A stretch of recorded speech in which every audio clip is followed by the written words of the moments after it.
Hello again. We're going to give this another try. Our stream dropped out on us the first time, so this is the second part for engraving the sledgehammer. Yep, little hammer engraving demo. Pop this back up there. There we go. Honesty, hey, glad you came back. Glad to be here. Thank you for being here. Well, Crow Forge says, hey Roy. Hello, Royal Crow Forge. Hammer Time New York, I'm back. Thank you, everybody, for coming back to the second half of this little stream here. Sticking with us. Coffee Forge says, yeah. Thomas D, suffer for punishment. Omar Sedano says, LOL, I was just watching one of your videos. Haha. Good to have you here. Tommy Wright says, hey, you back. Yep, we're back. For however long, who knows? Well, we're back. And I'm on to number 6. Yeah. Number 6. Coffee's Forge says, number one thumbs up. You are the first out of 6 so far, Mr. Coffee.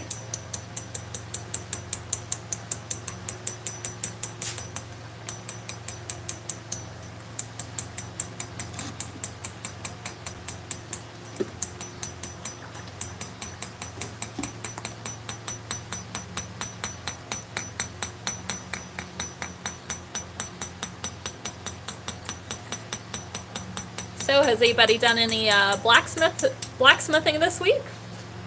If you have, we'd love to hear what your projects are. Here's us. This has been Roy's main project this week, in addition to finishing up some copper bowls that we just got shipped out. Yep. So that's been part of the process too.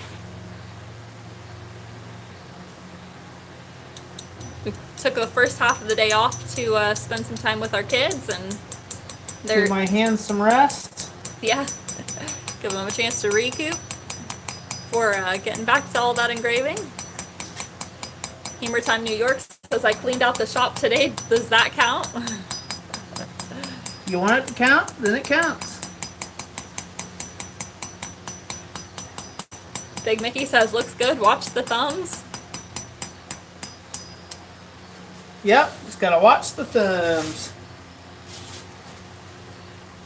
Graham, All right.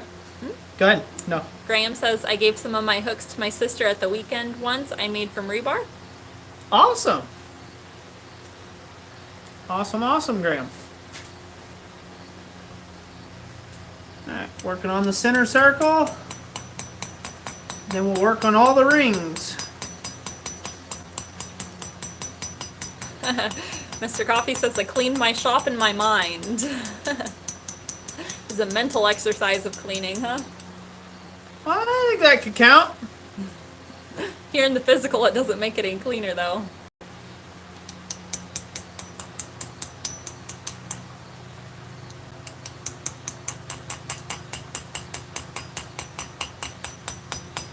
Omar says, I'm just starting up. I made a few S hooks and a heart. Not bad for my first time. Thanks to this channel. Well, that's awesome, Omar. JK Canvas says, greetings, everyone. JK Canvas, thank you for being here. I got a package from you today, appreciate it. I'm not supposed to make a big deal out of it, so I'm not. But I will say thank you. Jeff Pender says, hey all. Hello, Jeff Bender. Graham says, and I have a sale for 2 tulip candle holders with her partner. Awesome. Cool. Make sure you get some photographs of that to add to your store. Yep. Coffee's Forge says, I forged out some connects, but that's about it. You little kniff makers, I swear. Were you thinking about cleaning your shop while you were forging, or? Oh, and JK Canvas says, you are welcome, sir.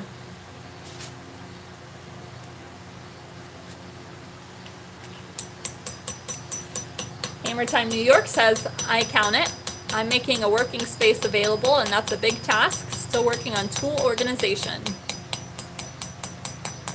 Yeah, you're always going to be working on that, my friend. So don't expect that to end anytime soon. All right. And deeper we go.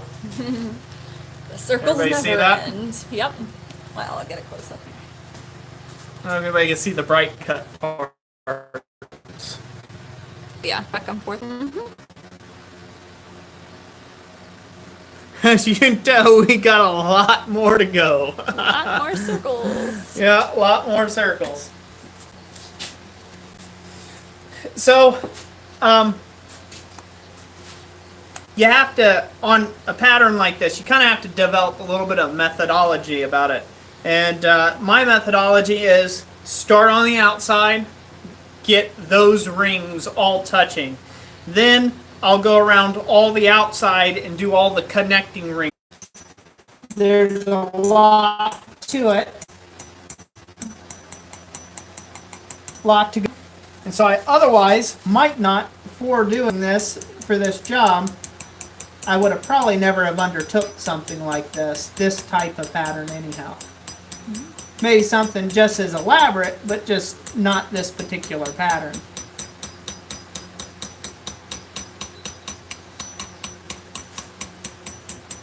Whenever you're engraving, so say you make a little oopsie, you get a little wiggly line in it somewhere. Remember, this is the first cut. I'm going to come back through with a second cut to all of this. So that's your chance to clean up any lines or any messed up points. You'll come back in with a really good sharp graving tool and clean up any lines that you had messed up. That had a messed up profile or geometry. It's also a place for you to even out any bottoming out or any depth of cut that you need to even out.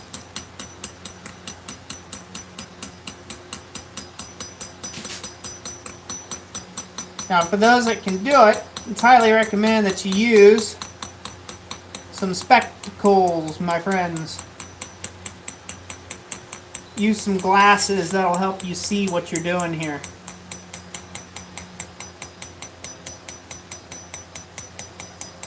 I find it easier to use just my naked eye and do the pattern that I want than it is for me to use magnification.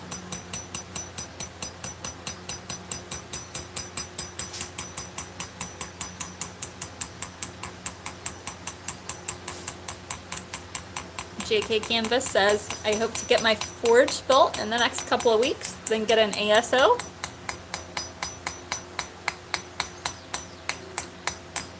Dana Maggiore says, forged my second split Awesome. cross, not too shabby. Cool, Dana. Awesome. Hammer Time New York says, I think I'm going to do something like you have, but don't want to make it too small. I need room to add much, much more. I'm Silent assuming he's talking my shop tool organization, yeah. tool organization. Tyler Anderson says, that thing is huge, compensating for something. I compensate for nothing, brother. Haha. Alan Schunert says, good evening. Yeah, I'm only compensating for an even larger ego.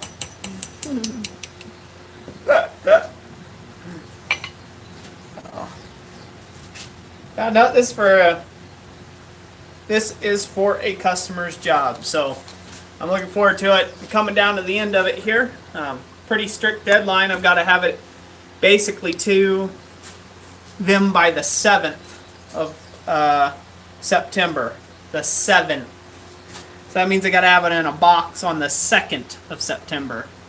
So time is drawing nigh, and it's drawing nigh very quickly. JK Canvas says that thing is monstrous. Omar Sedano says, beautiful. Thank you. Donald Roberts says, I'm 50 and tool organization never ends. Nope, it never will. I'm always organizing tools, reorganizing tools, messing up those organized tools that I just organized.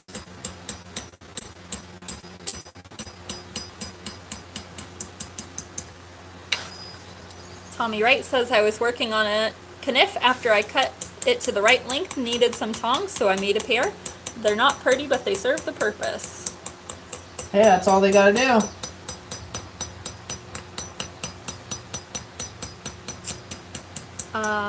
Steve Carlson says, hey Roy, I hate to be that guy, but you should be wearing eye protection, just my nickel.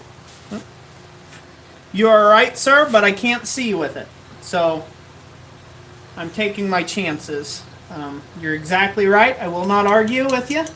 Yes, you are that guy. Be proud of it, brother. Yeah, these little chips, they can flake off and fling at you.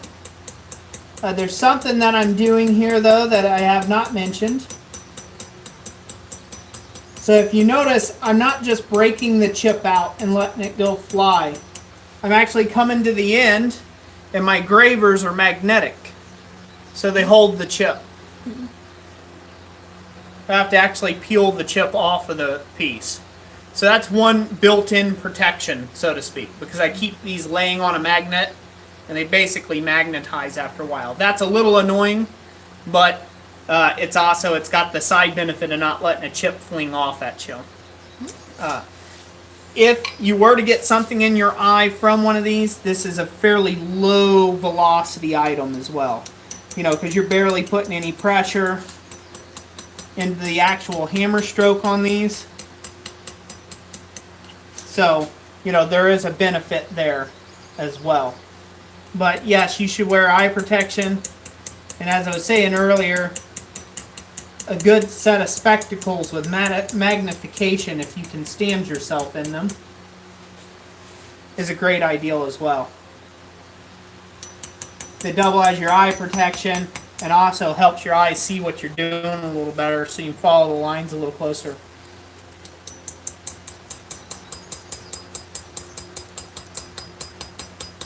Hello, Herb Page. Hello, Herb. Hammer Time New York, some dentist specs, huh? Yep.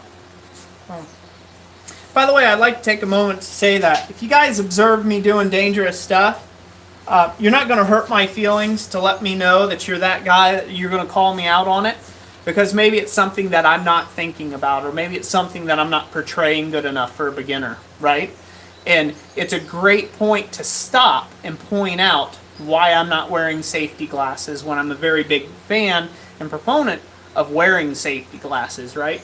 So my safety glasses that I have, you know, the little scratches, it might not matter a whole lot when you're forging and stuff. But I don't have any good clean ones right now in my collection. But these have got to be immaculately clean, almost crystal clear in order for me to see through them. Once they start getting scratches in them, these lines become fuzzy for me because I'm putting a filter in front of my eyes. So, you know, if I'm doing something unsafe, make sure you mention it. Mention it in a polite way. You know, there's people that have a tendency, they just want to be a jerk about it to make themselves sound smarter than what they are. And, you know, you get those all the time on YouTube, and for the large part, they just basically go unheard. You know, people don't pay attention to people like that. If you say it out of love and kindness, right, and true concern for someone's well-being, you won't catch flack for that. At least not on my channel, you won't. So, yes, keep me straight. Make sure I'm doing what I'm supposed to be doing as an educator and not teaching guys to do it the wrong way, right? Mm-hmm. So definitely keep me in check. Because sometimes you do things out of pure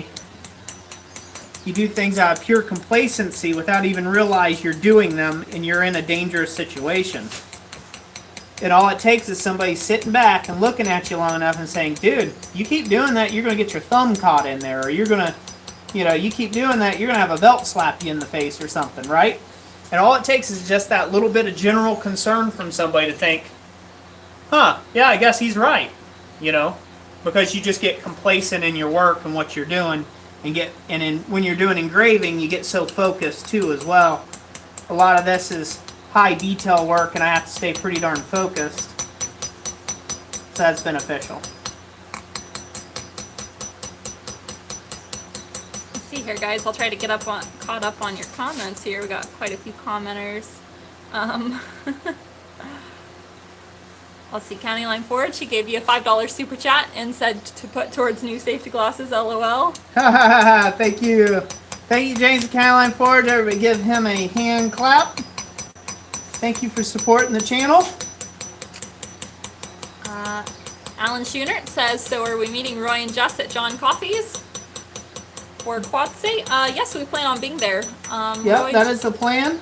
has the evening been announced yet? Which evening it's going to be on? I'll let John Coffey put the order of events in the comment section down below, Mr. Coffey, sir. Let everybody know what it's going to be.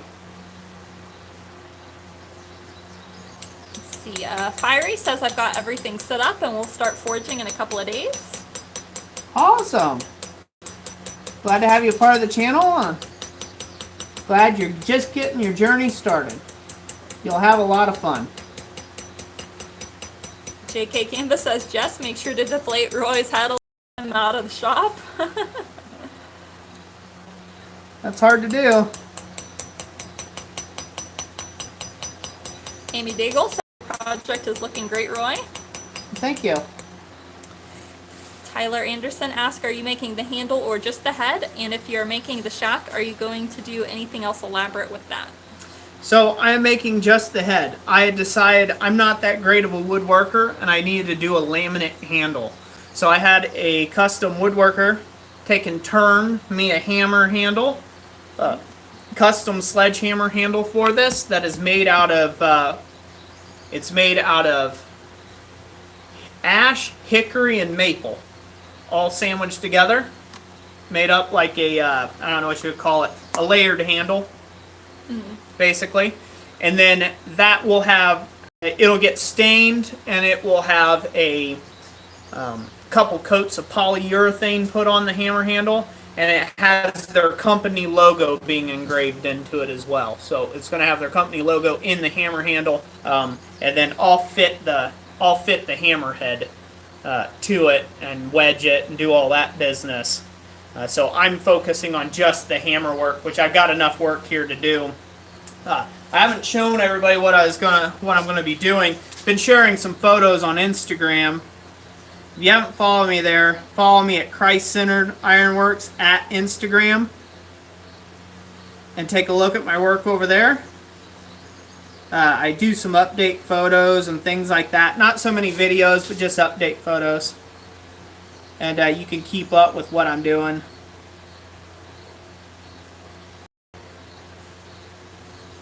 I'm going to draw this out about what I'm thinking here. And while you're drawing that, Steve Carlson, thank you for the $5 super chat. He says, matching your pledge. It's County Line Forge. Thank you, Steve Carlson. Okay, and the cookout at Coffee's Place is Saturday evening. Okay, good. Saturday evening, good. We'll be there for a little bit. I plan on showing up and hanging out for an hour or two. I don't like to get too far away from Quad State and the action thereof. I'm there, but I don't know if you guys can see that or not. So I'm going to be doing a cased roping design down both sides of this.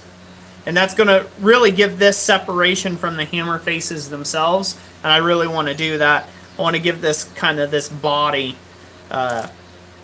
It'll look really good because it breaks up this geometric pattern. And it gives some other visual interest to the piece. Otherwise, what you get is you just get a big old blank spot. This doesn't look half bad, but it almost is begging to have something in this area. Framing it in, yeah.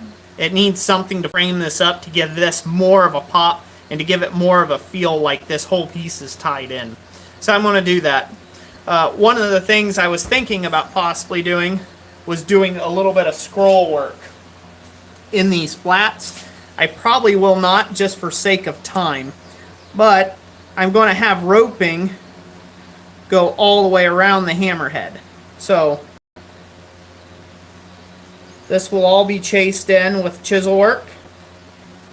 So it'll look like that when it goes around. So it'll go all the way around the hammerhead like that. Go all the way across. And you guys basically get the idea. You'll get it to go all the way around and have a chase roping. Cool. It'll give the effect when this is all done and it's actually in 3D. It'll give the effect that this piece was like added on, almost like it's collared around these pieces. And that's what I'm going for. Almost like you forged something around and it kind of squeezed this piece. If that makes sense. But I think it'll look really good. I'm hoping it'll look really good. Doing a little Tom Latine-esque roping. Tyler Anderson, I can't wait to see that in Avengers 4. Who knows where this hammer will end up. So the interesting thing, yeah, that's what that'll look like. Hopefully you guys see that. That's looking... That ties it all together. Doesn't it? Yeah, it does. So, anyways, back to engraving. Back to making circles.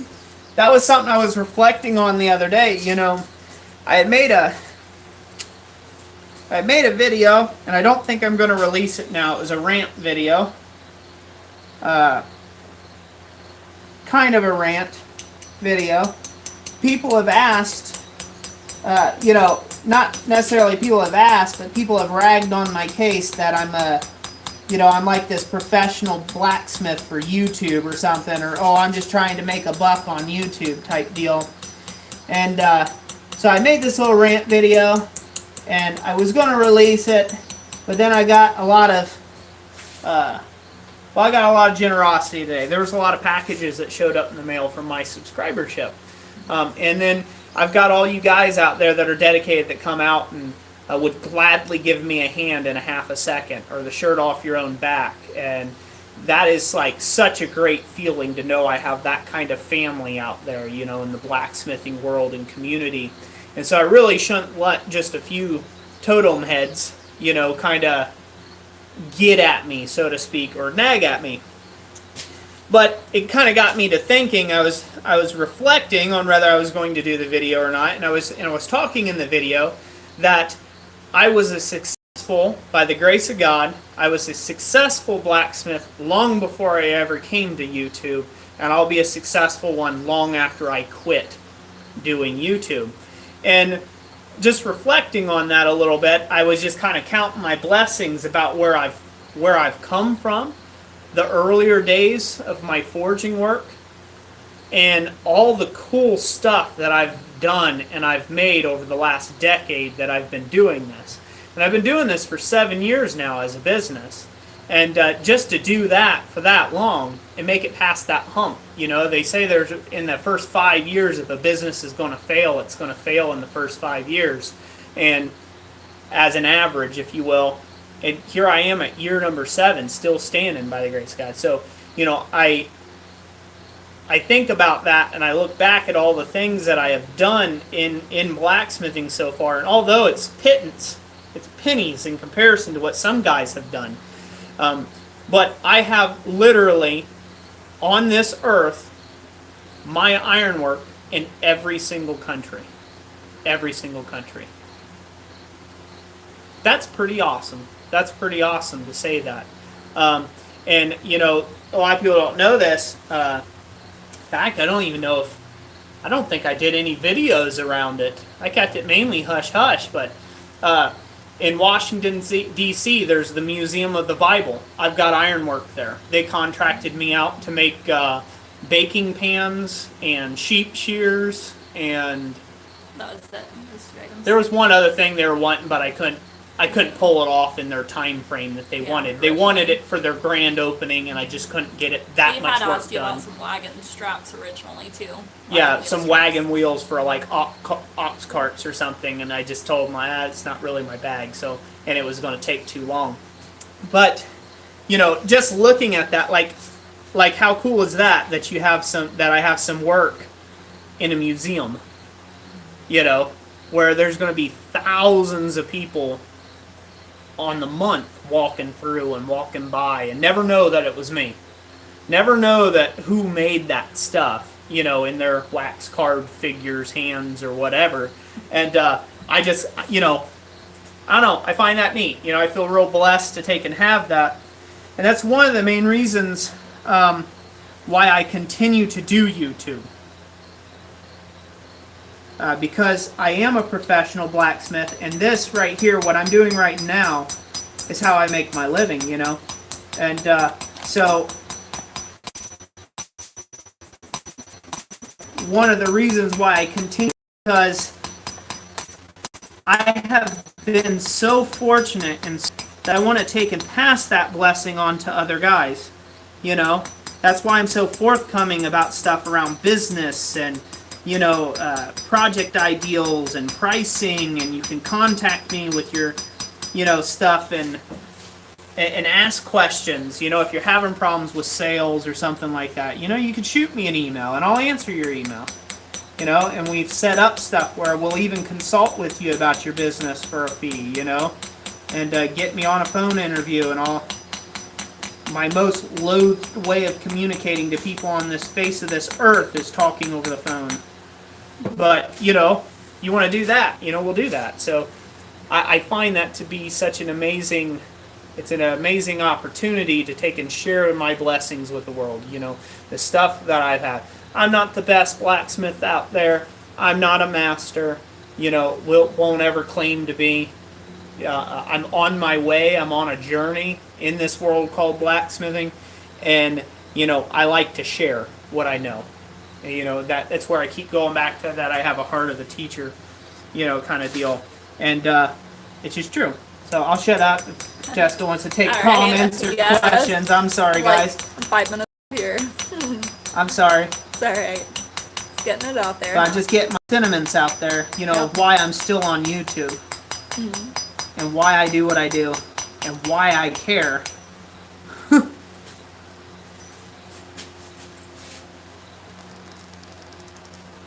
See here, Jeff Pender says, love it, brother. Coffee's Forge, $10 super chat, says, this is for the gas tank to get to my house for the grill out. Haha, thank you, Mr. Coffee. Didn't have to do that, but I'll take your money anyhow. You know, because that's what all YouTubers are here for. Take your money and run. He also asked, could the rope have been forged in? Not really. It could be. But the only problem with that is you have to be dead sure that everything's perfectly square and symmetrical. So that means when you forge this, all your lines are exactly, all your forging lines and everything would have been exactly perfect the way you needed them to be. Because once you forge that roping in, then try to grind this square, you're going to lose the roping. So usually decorative work is always done after the forging. If it's a simple thing, and you don't really care if it gets a little unsquare or not true or something, or like I have done in the past, faked it till I made it kind of thing. If that's something you're into and that's what you're doing, then that's okay. You can let it, you can forge some fuller marks or whatever into it. But I wouldn't go as anything complex like roping.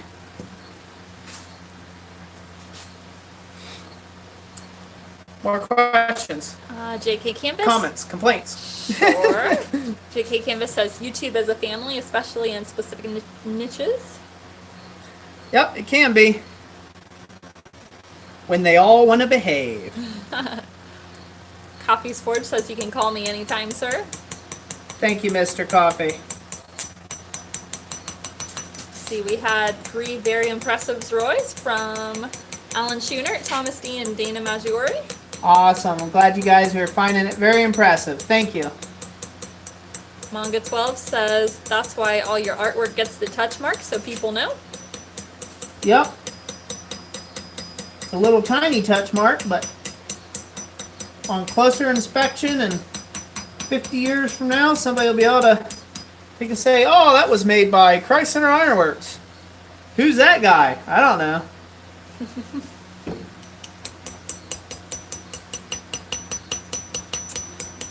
Coffee's Forge says, very cool, Roy. I have paintings in 5 countries now. It's an awesome feeling. It is. It's a little surreal. I've got forgings in areas of the world I am probably darn sure I will never be in all my life. So, never visit, probably not once. And even if I did visit the country, the likelihood of me visiting somewhere in the same area that my ironwork is low. Or slim to none. Yeah. Jonathan Pittman says, did you pick the design or did the customer? And what are the pros and cons of hammer and chisel versus hand engraving? So this is hand engraving. There's push engravers. I'm assuming that's what you're talking about. Pro of hammer and chisel, I can make any chisel and any weight hammer, and it's very versatile. There's no moving parts except for me. So that is beneficial in that way. Push engraving is easier and is usually done in softer materials, not harder materials. So that is one upside and downside. But you can get more detailed work with a push graver because you're not trying to focus on keeping all the right angles and hammer control and all this other stuff going on all at the same time. You can get a little more intricate with your work. So push gravers are nice for that fact. Not saying that you can't use push gravers for this, for doing harder pieces like what I'm doing here, but it's kind of uncommon. It's not as common as like soft work, soft materials to see hand engraving done. You asked if I chose the design. No, I didn't choose the design. This was a customer's request. So the customer wanted to see this design, so they wanted me to make that, so I did that for them. You did choose the shape of the hammer, though. I chose the shape of the hammer, yeah. As far as this pattern, this was the only thing besides the size of the hammer that was discussed that they wanted, so. The rest is left up to artistic liberty, which I work best in.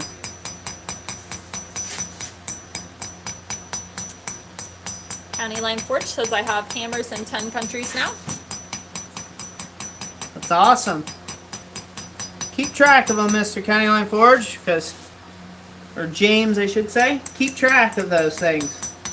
They mean a lot once you get a couple thousand orders out the door, to know where a lot of your work's been distributed to. Curiosity Forge, welcome. Welcome, Curiosity Forge. Glad to have you as part of the stream. Tommy Wright says, hey, I appreciate your video so newbies like me can learn. Awesome. Glad you like Tommy Wright. That's what I'm here for. Herb Page says, I get that feeling as well, that some of my work is in other different countries too. Awesome.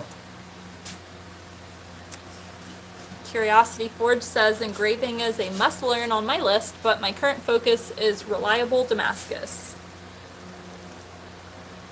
Well, there you go.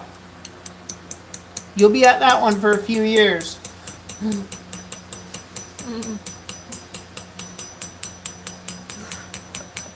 Manga 12. Me, behave? I spend more time in the woodshed than the firewood does. Curiosity Forge says people can look at my touch mark 50 years from now and say, what? See, who is that?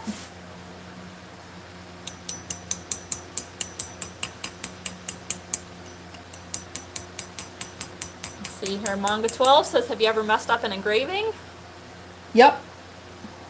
Just grind it off, huh?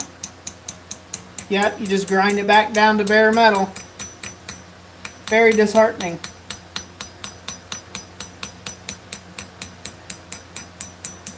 But it's possible.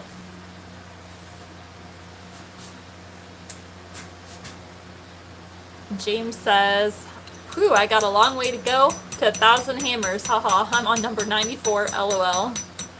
You'll get there faster than you think about it, buddy, especially if you stay in the trade the rest of your life.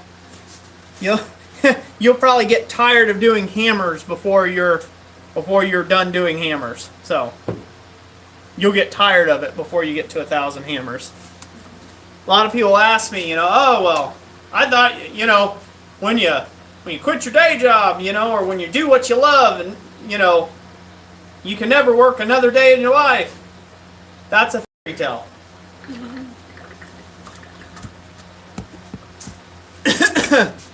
It's hard work. It's rewarding work. Would I rather do anything else with my life? No. I love this. This is what I do. Proud to be a blacksmith.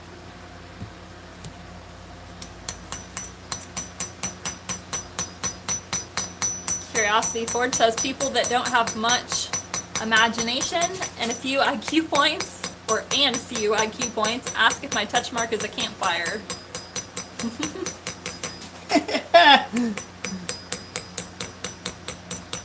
Hammer Time New York says, is there a touch mark database so people can take a picture and match it with the maker? No, there is not, unfortunately. Was there one started on Anvil Fire? I don't know if it's conclusive or not. It was kind of started as a registry on Anvil Fire, but I don't think they continued it. I have not heard of anybody messing around with that, so I couldn't tell you on that myself.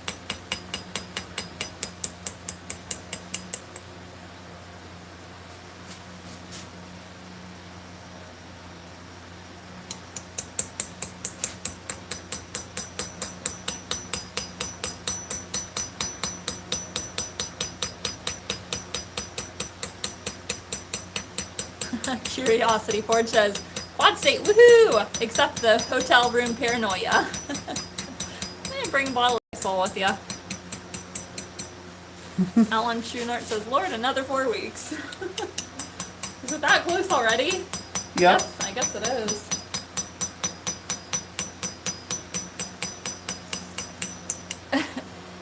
Abe Lincoln, do you like cheese? Love cheese.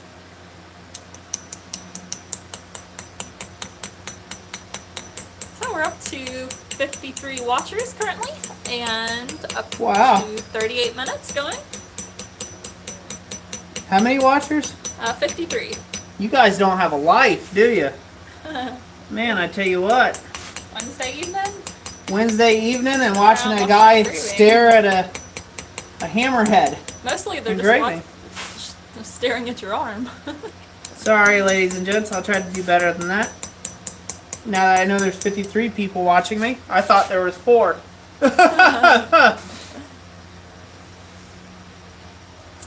Jeff Sandling says, can't wait to see it finished. Keep up the good work. Thank you, Jeff. Will do. And I will keep up the good work. Or something there close to that facsimile.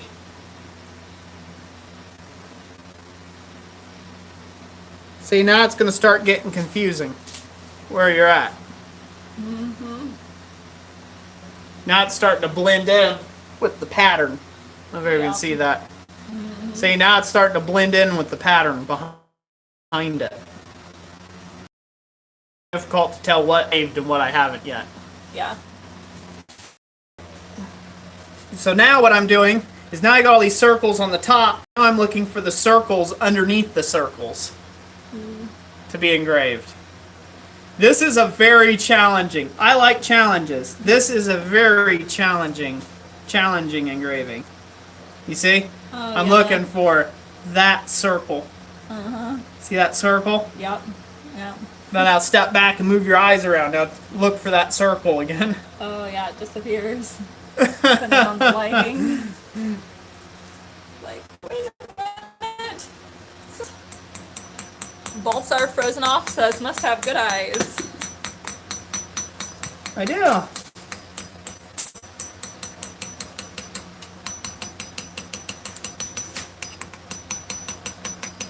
See, Uncle Buck's Forge says, just got my quad state information today. Awesome, Uncle Buck. Am I out of the way? You'll see. Yeah, you're fine. Yeah, for any of those that are in here and curious what quad state is, it is a blacksmithing yearly conference here in Troy, Ohio, and pretty much the largest one in North America, where there's demonstrations and tailgate sales, and it starts on a Friday evening officially and lasts through Sunday.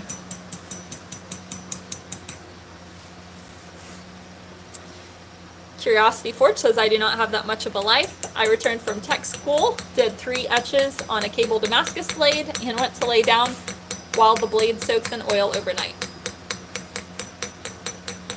Ah, the life of ease of a blade maker. Just joking, just joking. Don't get too upset. Doug Watson says, subject, but what is a good finish for fire pokers and forks? Usually you can get away with just the standard blacksmith oil finish, you know, the little black oil rub finish that you see everybody do, where you heat the piece up to a red heat or just slightly under, and then go ahead and wipe it down with some either some boiled linseed oil or vegetable oil, coconut oil, something like that. That's a standard finish, pretty standard. And that's a good way of doing it. If it's going to be a wall hung thing,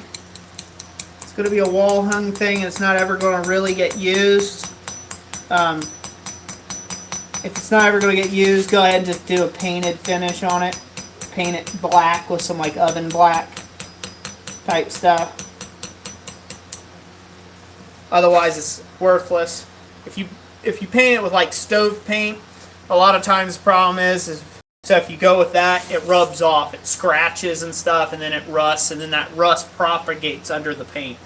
So that's usually not that great of an ideal to do it that way. If you're going to do a painted finish, it's for like wall hung stuff that'll probably never get used. The great thing about a blacksmith finish, if you will, a blacksmith finish is meant to be a working finish. So that means you are going to be working, you're going to be holding this thing, your hand, the oils in your fingers and stuff are going to constantly be engaged with this piece. And those are really good finishes for something that's going to be in hand all the time during the winter. Like I said, if it's not going to get used, it's a much safer option to go with just a paint, like a regular stove paint type thing, high temp stove paint. Rust-Oleum makes one. I'll show it here. I just did some fireplace frames in this. This one's actually for kind of like engine blocks, but it's for Rust-Oleum high heat. It goes to 2,000 degrees Fahrenheit. So, and it can have maintained temperatures above 600 degrees Fahrenheit without any sort of flaking or whatever. 2,000 degrees is its absolute maximum before it starts burning off.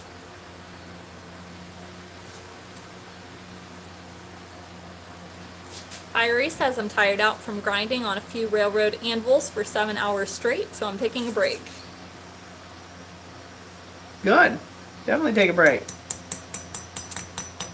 JK Canvas says, glad Roy knows what he's doing. I can barely see my fingers without magnification.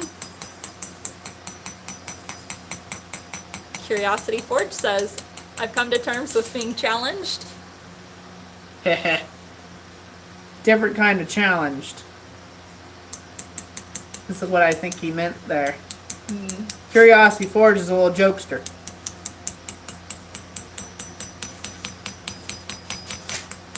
Copies Forge says, watching while eating dinner, tuna steaks, fresh vegetables, and jasmine rice. Yummy, yummy. So I'd be curious to know, how many of you men folk out there make your wives suffer and endure watching me on Friday nights?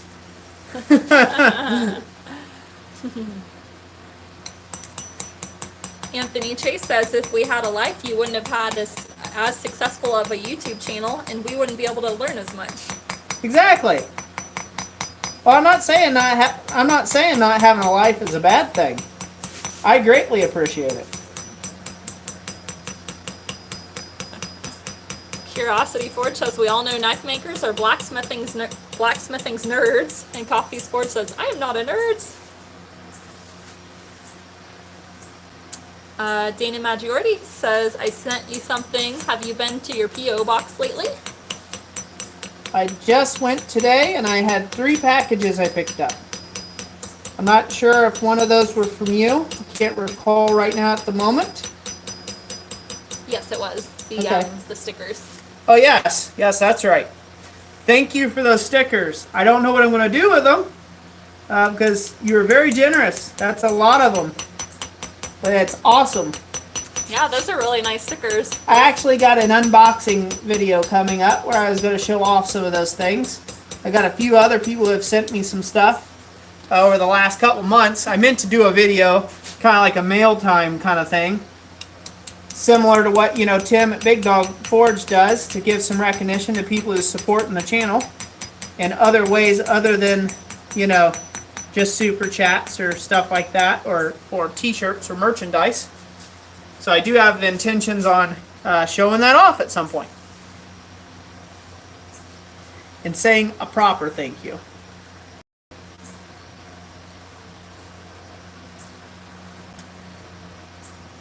Hammer Time New York says, I used high heat paint on ATV exhaust pipe. So far so good. 2 years later, it's still holding up. Yep. No doubt about it. It's good stuff. Curiosity Forge says, I've overcultivated a strong sense of humor as a defense against the horrors of life built on innumerable bad decisions. Well, sometimes it's good to break the air and clear the air and chuckle a little bit. Life's too short, huh? Mm-hmm. Anthony Chase says, my wife likes to watch with me, actually. Good. I'm glad I'm entertaining enough. Hola, CW Shire. Coffee Forge says, I do all the grilling and the baking. The wife does all the other cooking.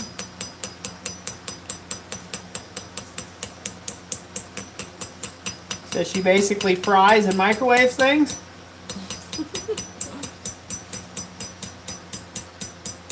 Herb Page says, there are a few Canadians in the house. Awesome. Yeah, there I love is. Canadians. Always so nice.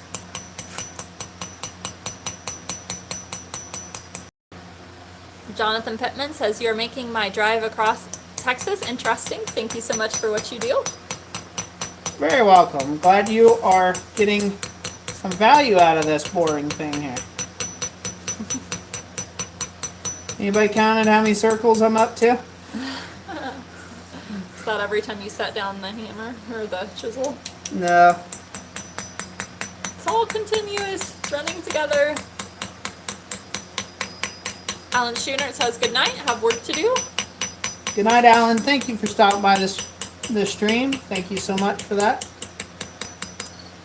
Howdy, Pickled Hammer Forge. Hello, hello. Alright, I'll show this off now. Whew. We ain't even close. Got a lot more to go.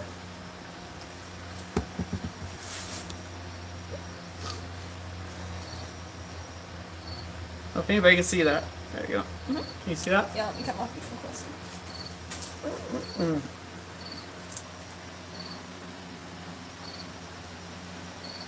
Mm-hmm. Now there's still more to go on there, huh? Oh yeah. There's a bunch see more it. yet.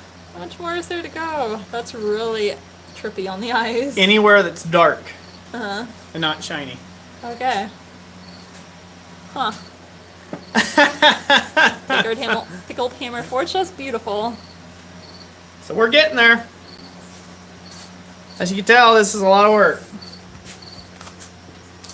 But I think it'll be worth it.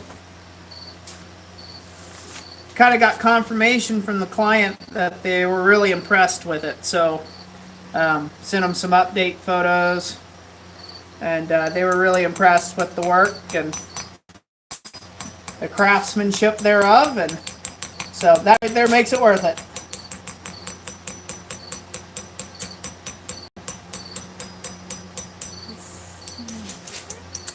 Dana Maggiore said the stickers would be a good handout to give to other blacksmiths. Yeah, that was one idea we had. Maybe is putting some of them in as a like a bonus for those who buy plans. The plans bundles where we ship them out. Those are about the right size to fit in the envelope. So that is a cool idea, though, handing them out to other blacksmiths. Take a few to Quad State probably with us. Yeah.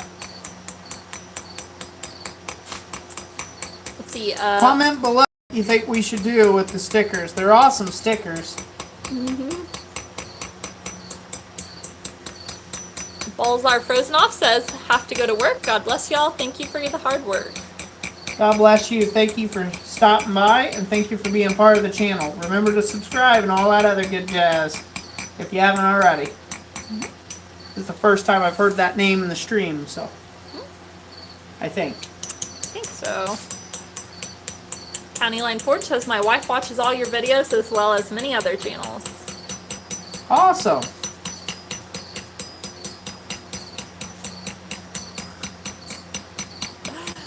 Good day, Scott Cook. Actually,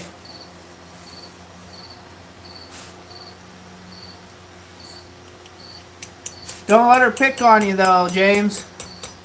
Sometimes women have a way of doing that. They're like, hey, I saw this one blacksmith do this. I think you should do that. And then when you make it, then they're like, oh, well, thanks, hon. Great try. Don't let her pick on you. When she watches these videos like that. I usually get that a lot when it comes to like the rose video. There's a lot of people that have made mention of that before. About my roses that I make, the forged roses. I have a few guys that have undertook that as a process and kind of got chopped down a bit by the wife. So, like, don't let them pick on you. Got with Cole says, I was just thinking about engraving one of my smithing hammers. Is that the seed of life? Also, is that hammer non-hardened, and what kind of chisel are you using? So I'm using an engraving chisel that I've made. I've got a video on the channel. Just search up graving chisels or engraving. I've got a whole playlist on engraving. If you want to know more about the actual chisel itself, it's basically a garage door spring. The insignia here, I have been told, is the flower of life. It is supposed to represent the flower of life or something like that. So you can research that up online. There's a few renditions of it, but this was the rendition that they're all basically the same, but this is the one that the customer was wanting. So that's what he's getting. And so that means I have not undertook as painstaking to harden and temper the hammer. This thing has been left as forged. So it hasn't been treated in any way. So it has basic lessons of the forging process in the hammer billet itself. The hammer itself is a 1045 hammer. Now I'm going to take out some of those working stresses, and this hammer is mainly going to be left soft. And the reason for that is because of its application. The application of this hammer is that it's going to be used on it as like a mallet for one of those carnival games that you hit and ring the bell. So there's a rubber pad that it's going to be hitting. So that's one reason why I can get away with leaving it a softer hammer. Number 2 reason is because it's going to be in the public's hands, or that there's a chance that populace is going to be using it. I'm going to make sure that it is soft enough that this way if they miss, and they hit a blow and they hit something hard, whether it be a stone, gravel, concrete, asphalt, whatever it is, it'll dent the hammer and not break. I don't want any chips. Chips are a deadly thing, and they're a thing that can send someone to the hospital real quick. So it's best to leave tools like this for this particular application unhardened. Now say you want to do your engraving work, you can do engraving work on a hardened tool. It's just a lot tougher. And in fact, you're going to have to do engraving work on a hardened tool, not a softened one. Because in order to bring this up to a critical temperature, you'd scale this right away. It would just disappear by the time you get to that. So it is, you can engrave stuff once it's been hardened with these gravers. Of course, you just got to sharpen your gravers a lot more. And that's not as nice. But you can't get as much work done or take as fast as cuts. But it's still possible to do. You need to walk away for a minute, give your eyes a break.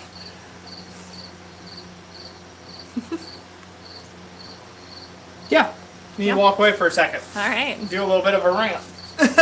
Not a rant, but just a talk, a chat, a thing. There we go. It's a bunch of them. There's a bunch more to go in there. It may not look like it. Those are it's pretty interesting though, huh? Mm-hmm. That's where we're going with it. Wow. That is a lot. Big difference, ain't it? Uh-huh.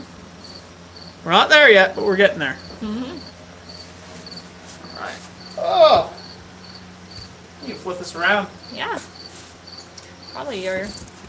There we go. A little crooked here. Alright, cool. Not really get it fixed with it. So, I want to take a moment to just thank everybody who's given us some super chats and things like that. All that good stuff. Thank you all for that. So, I was asked...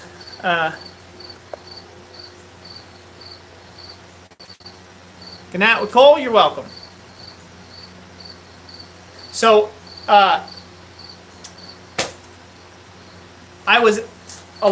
just posted a video. That's what I wanted to say. Blah, blah, blah, blah. Anyways, I just posted a video where I talked a little bit, where I asked what did you guys want to see me do next, right? And so when I posted that video, again, I wanted to kind of just hear some feedback, what you all think and stuff. And a lot of answers that came up, everybody wanted more of like my day and my life stuff that I'm doing.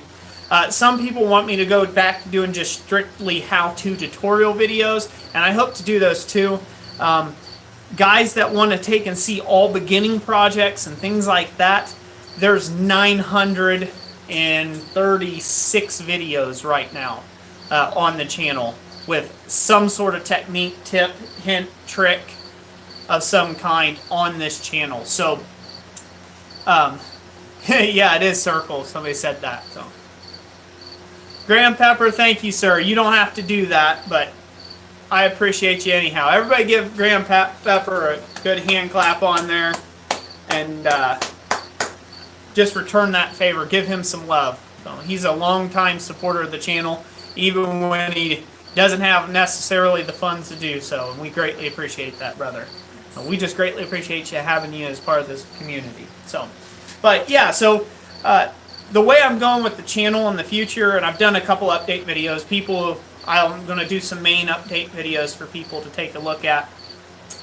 But the way I'm going to go with the videos in the future are the really long, drawn-out, boring subjects. Those I'm going to be putting in a DVD format. So I haven't got them all done. Those are being worked on right now. We're still figuring out formatting and things like that to put stuff in DVDs. But it's going to be a teaching kind of thing. So it'll be something that you can purchase. It's something that will have 3-4 hours worth of time put into it with you know, there'll be like lists where you don't have to watch the whole video all the way through to get to that one part. It'll literally have like layers to it, so you can choose where you want to go in the video and watch it just like a DVD, any type of DVD would be. And we'll offer those for sale on the website. Now, with that being said, a lot of people, when they go that route, they stop producing content for free. That's not me. I like teaching. That's what I'm about, right? And so the more people I can teach, the better. And so I'm going to be releasing shorter form content of what's on the DVDs, just more jam-packed or more condensed versions, if you will. Not so long, drawn out, and over-explained. And that is just for timing and for just general channel growth and health. Because what we found is really for us where we get the most amount of people watching throughout the entire video is right around 6 to 8 minutes long, and that's it. So and there's about 60% of you sticking around for that, for a 6 to 8 minute long video. If we drop that down, we get 75 or 80% of the people for a 3 or 4 minute long video.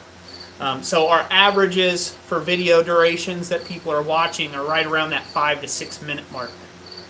So that's our average duration for anybody who cares about those sort of things and wants to know. And so Roy's rants and bonus footage. Yeah, there you go. Yeah, definitely. So again, making shorter, more to the point kind of content, because what I have found with a lot of my videos, I'm trying to give you guys something more than this is how you make a spoon. I mean, anywhere. There's a bunch of guys going to tell you how to make a spoon. So, I mean, and they'll tell you all sorts of different ways. Why a spoon a certain.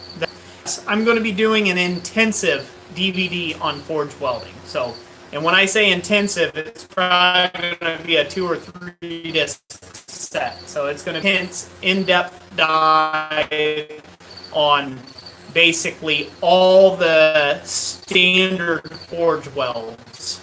Everything welds to blind welds, regular scarfed welds, lap welds, butt welds, all those sort of things. So, you know, I'm going to cover a lot of that type stuff. And I may release a second DVD that's titled, you know, more advanced welding, where we get into things like collars and factoring material and things like that. You know, more in-depth than what I do in the main forge welding video. So that might be a 3 or 4 disc set. We'll have to see how that works. But those are going to take an extreme amount of time. They're not going to be like a regular YouTube video. They're going to be very in-depth, professionally shot. When I say professionally, as in as professional as I can get it. So they're going to be, you're going to be able to see inside the fire. You're going to be able to see at the anvil things working. You're going to be able to see my stance and posture, several different camera angles, things like that. So it's all out here. Don't want to say a whole bunch about it until I get it totally locked down. And then, you know, of course, I'll be making videos around it, letting people know that if you like a video like this, there will be a 4-hour disc set that you can buy and pay for that time that I have spent to do that. And then that will help break the cost of me doing that. But I will still be able to put out free content at that point. And I say free as in the fact that the people who are buying the DVDs are basically paying for the content that's going on YouTube. You know, a condensed version, if you will. So, is that right? Yep. Yep.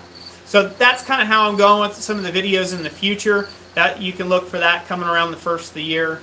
We're going to start working on that this fall, and you know, progress that way with some of the videos.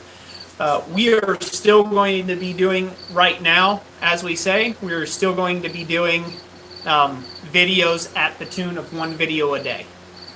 So, a video ideal. Things you wish you knew when you started blacksmithing. I realize you have 900 plus videos. there has to be times when you think back and say, wish I knew this when. Yeah. In fact, I think I have a few videos where I've mentioned that before. We've had that discussion before. But yeah, good luck finding them across 900 videos. It's a treasure hunt. You'll just have to watch all 900 of them. You know, with like no life, whatever. It's like start to finish for like an entire year. Yeah. So I just want to make sure everybody knows, you know, I'm not getting off YouTube. I'm not quitting YouTube. I'm not quitting putting out free content on YouTube. I'm not quitting doing this right here, community type stuff. I love that, man. I love that. I love being able to interact and conversate with people. And you know, do this sort of thing, let you guys in on stuff, and teach. I love teaching. So, you know, that's not going away. I'm going to just continue doing that. But as far as doing really long, drawn-out videos, where they're highly detailed, they're just not getting the traffic. They just don't get the views. People drop off and, you know, 2 minutes in the video, or they do like we've all done when we just kind of want to get to the good stuff, and they skip over all the intricate details that I'm laying out of why you aren't getting welds to stick. I'm laying it out, and I'm laying it out thick, and then I'll have somebody literally comment 5 minutes after the video is released me what size starting stock I started with. And I put it at the front of the video within the first 30 seconds. Or the first minute of the video, and 5 minutes in, somebody comments, what starting stock size did you start with? Yeah. Well, what are you making? Watch the first minute of the video, and I explained exactly what we were doing. And so, you know, again, there's just comical things like that, you know, I have found. So if you don't want somebody to know that you're not watching their entire content, right as it gets released and you pick it up in your feed, don't comment with questions 30 seconds in. After it's, let the video play out. And then ask your question if you don't want to pay attention. So, oh. Let's see here. Somebody had a question. Somebody had a question mark for Giorgio there. Thanks for ignoring my question, though. Don't know what your question was, but let's see here. Can you cover the engraved area with some kind of clay or knit? Technically you can. So hopefully you're not too irked. Otherwise, I just don't care. You can drop off the face of the map if that's the attitude there. It's kind of hard to read with the comments there, but with the question is, yeah, you could, but again, you're going to get weird temper and you're going to get weird hardness and temper. You know, with the grain structure and the way that you're doing stuff there. I wouldn't suggest it. I would follow all the best practices for hammers and go about that way. Can you make another video where you talk about how you don't like to make knives whilst making a knife? I like that one. Scott Cook, you are hilarious, sir. That is funny. Hopefully everybody's still here. I don't know the questions if that one's paused. titled "Why I Don't Forge Knives." Yeah, exactly. If you're curious. I don't know, 300 videos back. And Graham Pepper, you said it would be good to see you teach a noob how to weld, to see what the common mistakes are and how to correct. Yes, hope to do that as well. Oh, apparently everybody's typing some deep, in-depth questions. Or people are leaving, one way or the other. They could be asleep too. Or they're asleep. I don't know. Snoozing. But, yeah. We have to get our munchkins in bed soon. You think you will? Yeah. Okay. I mean, when I finally make some hammers for myself and manage some engraving on them, I'm just going to harden the faces. Yeah, you could do that. Curiosity Forge, that's easy enough. You can just harden the faces and leave the centers soft as well. Coffee's Forge is still here, good. And yeah, more jigs, jiggity. Jason Sullivan, Shamrock Forge, thank you for the $5 super chat. Tell it like it is, Everybody give him Everyone give him a hand clap. Everyone's laughing about Giorgio. I don't know if Giorgio was being rude, but I don't take rude, so don't care. I hope he was just being misunderstood. Dustin Dixon, I did see your comment earlier when you dropped in. You were saying you had a rough day. We're sorry to hear that. Hopefully it gets better for you. Yeah, says your friends are here, so. Okay, cool. Dustin Dixon, thank you so much for being part of the stream. I'm glad we're making your day somewhat better with my rants and such. All right. He doesn't understand what it's like to have so many people talking to you. Hard to catch it all. Yep, it's very hard to catch everything. There's side conversations that go on a lot in stream chats and things. My brain is wrapped up around my job and deadlines and things like that, so I don't catch everybody's comments, and that's okay. There's 20, almost 6,000 of you to 1 to 2 of us. So the odds just don't play out well for everybody to always get answered for their questions. We do hope to try to keep answering questions. That's something we pride ourselves on, to do a little bit more, to do better about that. But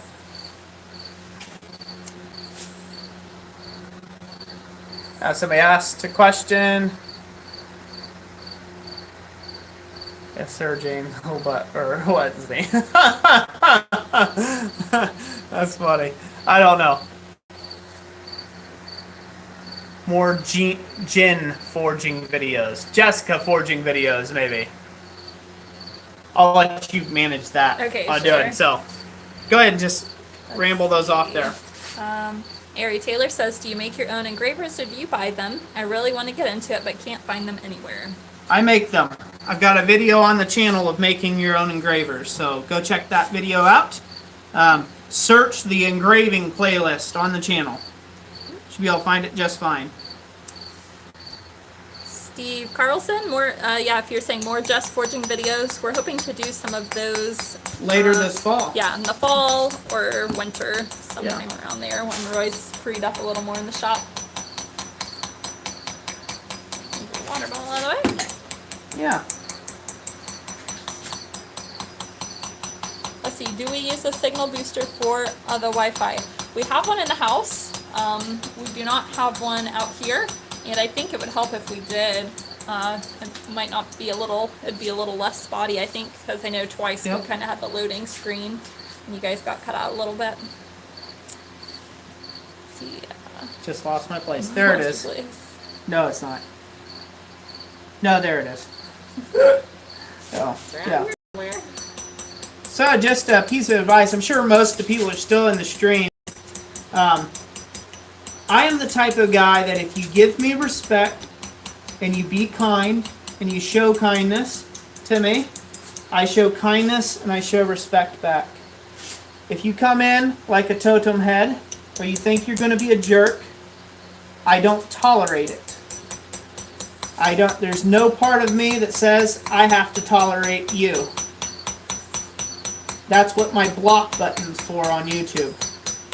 So, that is just a word of caution to anybody who's in the stream that thinks I'm a jerk for not answering questions, or if I'm answering questions and you don't like my answers, go wah and go somewhere else for your answers.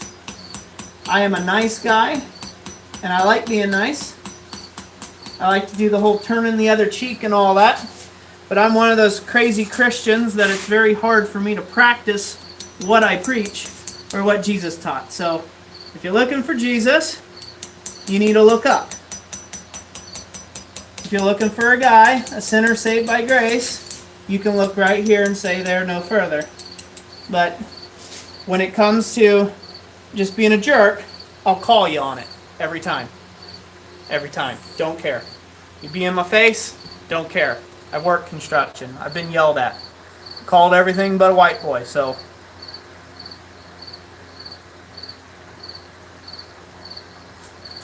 So always react with me with a little bit of kindness and candor, and I will do the same for you. That's how I work. Is it alright with you if I go get the munchkins into bed? Yeah. I'm planning on going for a while still. Why, is it that late? Well, it's dark outside. Normally we try to get them in. by nightfall. All right, well, it looks like Jessica's leaving. Everybody say goodbye to Jessica. She's wanting to leave me here. I was hoping you'd read some more comments for a few more minutes. Okay, can't tell what time it is with this clock. You guys will have to let me know. But yes, I can do The comments. time's right here, 8:54. Okay. Yeah, it's about for bedtime, but a little longer is okay. Yeah. Let's switch you around. See, Roy convinced me to stay for a bit longer, so you don't have to say bye to me yet.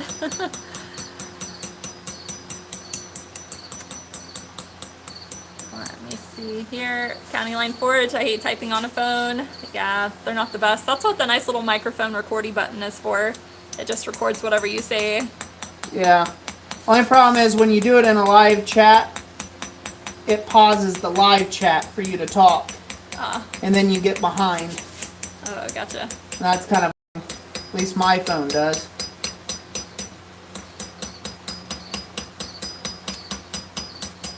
Paul from Paul's Garage, hello. Hello, sir. Good to have you in the stream. YP Donnie, welcome. Welcome, welcome.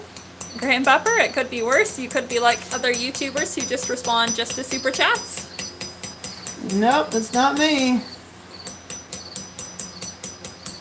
Yeah, it could be worse. I've had a few of those where I've talked to somebody and no matter how many you could offer, I mean, you could ask 4,000,001 questions in the comment section and never get a reply. And they only answer super chats. I find that really irritating. I think it should be fair, kind of a little more spread across the board. Like when they didn't have a super chat, they weren't talking to the audience, and as soon as they got a super chat, they were the nicest, most pleasant person on the face of the earth. I'm like, you know where their heart lies, or maybe you don't, but it appears a certain way.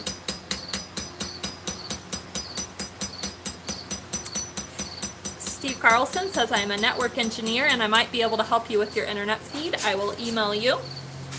Awesome. Thank you, Steve Carlson. YP Donnie says, be a light, you guys. We try. Scott Cook says, Roy's arm looks 5 times the size from that angle. LOL. Objects are bigger than they may appear.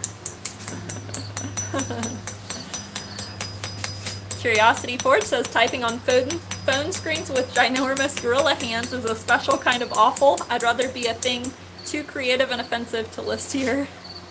There it is. County Line Forge says, well guys, I'm calling it a night. Gotta get up early to hunt down that dump truck that ran me over today. Oh man, that ain't no good. Well, I would say I hope you catch the guy, but I don't know what you're going to do to him when you catch him, so I'll just say good luck and Godspeed. See? Gotta mind your manners. Always be nice. Never know who'll come and get ya.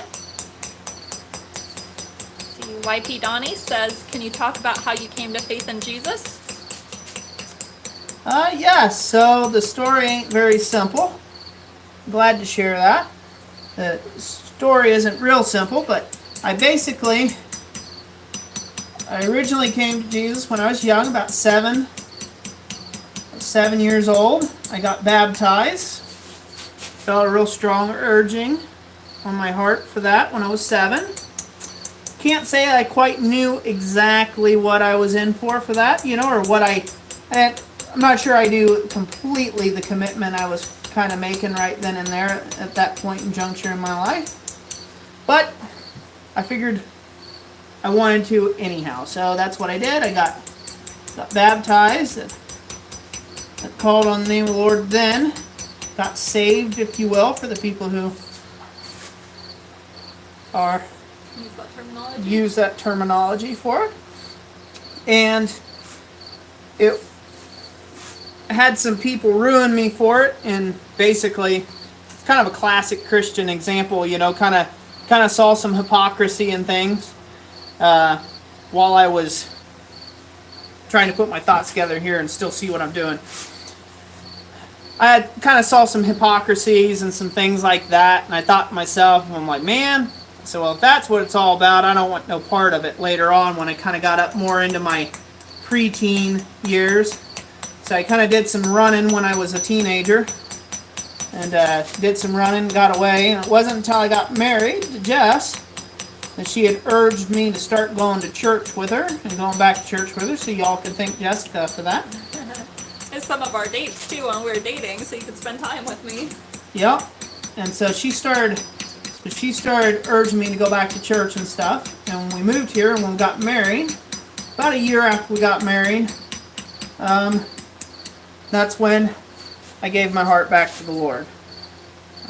We started going to this church, and at that time I had never felt kind of the same, you know, it was such a family atmosphere, and everybody seemed to be so real with you, you know. It was a very family thing oriented. It didn't just seem like they were interested in your money in the pew. They were genuinely interested in me. And I couldn't really find a whole lot of hypocrisy in them. At that time, I was being quite the hypocrite myself for about a year.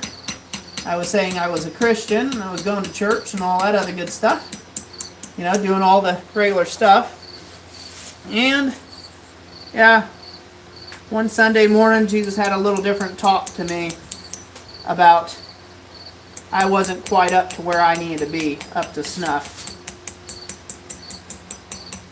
And, yeah, that kind of started the whole journey there, back to the Lord. And it wasn't shortly after that that I started doing blacksmithing. And that's why I named my shop the way I did. Christ-Centered Ironworks. So this way it would keep me accountable. So that way I had something to keep me accountable to the way that my character was playing out, my actions, the way I interacted with people in my day-to-day life and day job and things like that. And yeah, so that's kind of how I came to know Jesus, kind of came back from it. So nothing really truly too terrible. Said I've done my running. I'm not as straight-laced as you might think I am. I've had my stuff, although that's not appropriate to share on YouTube. So there's some people who do that. They get to tell you everything and their brother about their business, but that's between me and Jesus. So unless I feel that it will help somebody else through whatever they're dealing with. Hopefully that answers the question. Yeah. He says, oh, sorry about the noise. YP Donnie says, so awesome, guys. Thanks for being real. You're welcome.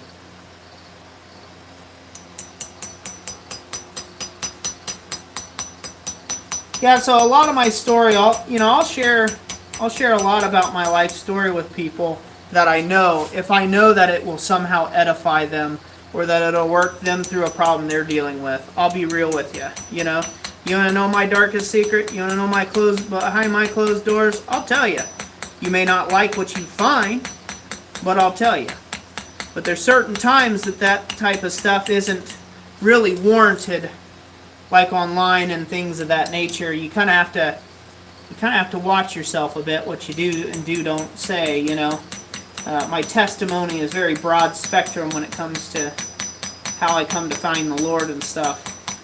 And if it's not edifying somebody, building somebody up otherwise, right, or helping them through something that the Lord's talking to their heart about, then it's not really of any earthly value. So just giving that as an example out there. You know, sometimes people share their faith, but share their faith without context.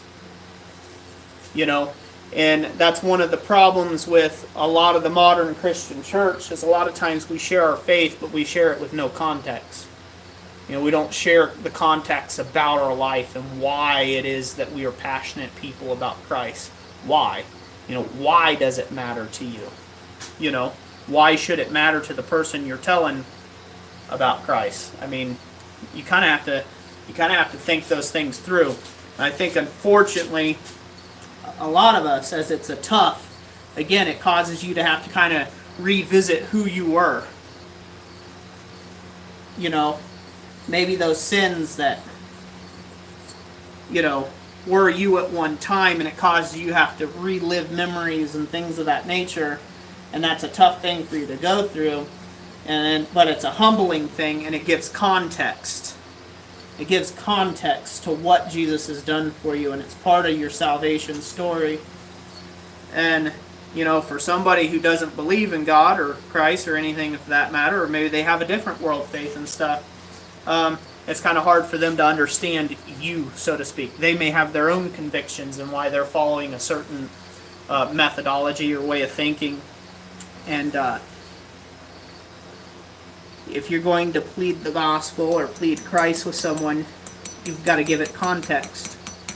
Otherwise, it's just nothing more than air coming out of your lips, you know? I've had a lot of people use stuff like, well, just because Bible, period. The Bible says so. That's why. Well, if you got to say that, that means you don't know the answer. You should be able to give an account, you know, if somebody asks you a question about something. And if you don't know the answer, you've got to be humble enough to say, you know what, I don't know the answer to that. I'm going to have to find out. And I'll get right back with you.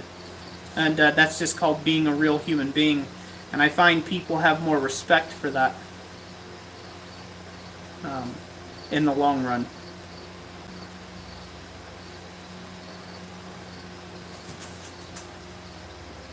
I'm lost. Lost your place. Dradola. Where am I? Where in the world's Waldo? Questions, hon? Yeah, sure. Comments? Complaints? Let's see. Shane Lalonde says Curiosity Forge, he has arms like Wreck-It Ralph. Curiosity Forge does? You do. They were talking I about, did. there's some comments about the size of your arms in the camera. Paul Scrooge says, I'd like to say I'd love the juxtaposition of the tiny hammer being used to make a gigantic hammer. Hey, you like that?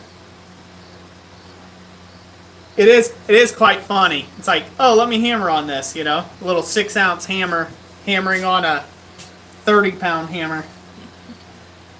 Curiosity Forge's original comment had been, Holy monkey, the combination of camera and proximity keeps making your arm look twice as big as around as your head. Hilarious.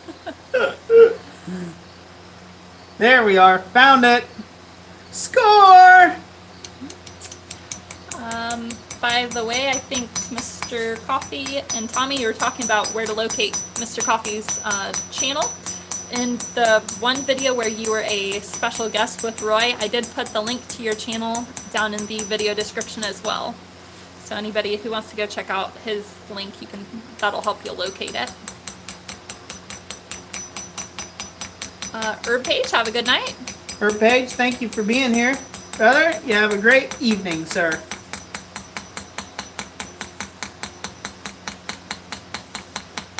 Donald Roberts says, Jesus has a habit of giving you a wake-up call when you need it most. My mom's side was Catholic and my dad's side was a Baptist. I've been to both as a child.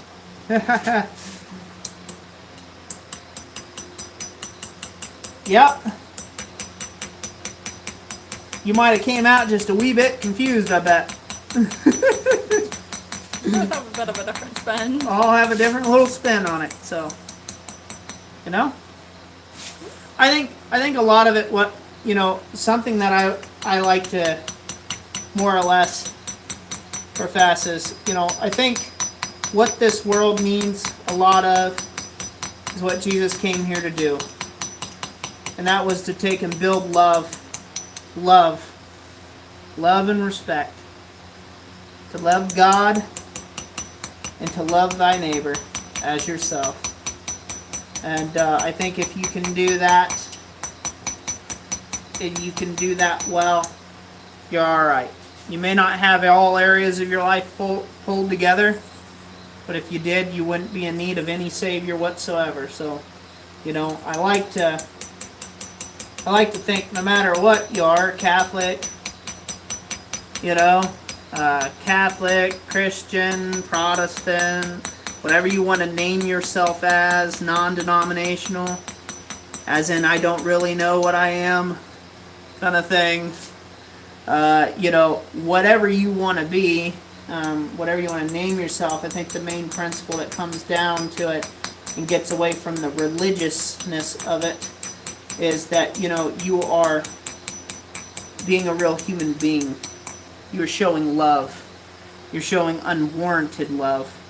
And I think that's what it means to be a true Christian or a true follower of Christ, is to show that unwarranted love. And that is something that I have a hard time with. You know, again, like I said, you know, earlier, you know, I try to be a light as much as I can, try to be nice, try to love people, love on people, give of my time and things of that nature, energy and whatnot.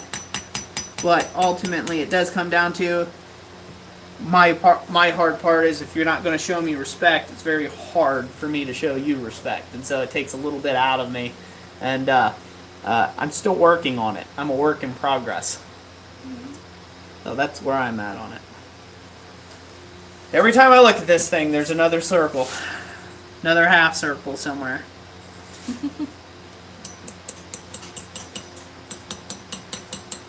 Or a 3/4 circle. It's not even really a half circle. It's like almost a 3/4 circle. This is the stage where you come in here and you're just like, did I get all the lines? They're all running together. Yeah, keep searching them out.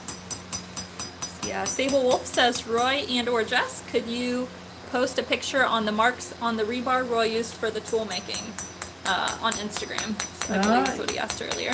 I'll see what I can do on that. In fact, I could probably just reach up and grab it for anybody who's interested there. And bring it up to the camera so you can see it. Woo, doggy! Shane Lalonde, yes, Roy made the chisels that he's working with.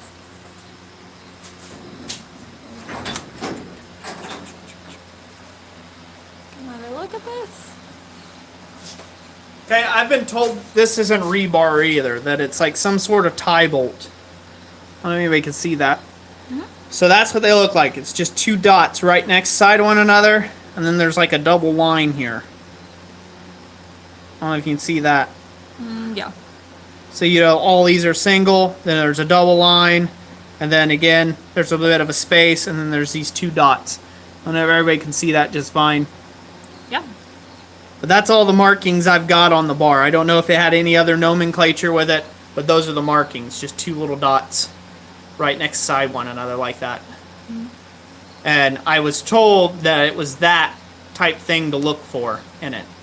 I've also been told that from people who work in construction with rebar all the time that that's not rebar, it's some sort of tie bolt or some sort of bolt type thing they use. That's for like high tensile or something like that. So go to that Forging on Rebar video, and there were some people who really dropped some information about this in the comment section down below. So go to that Can You Forge Rebar video and check back for those people. Can anybody see my engraving here? Yeah. How's it look, peeps?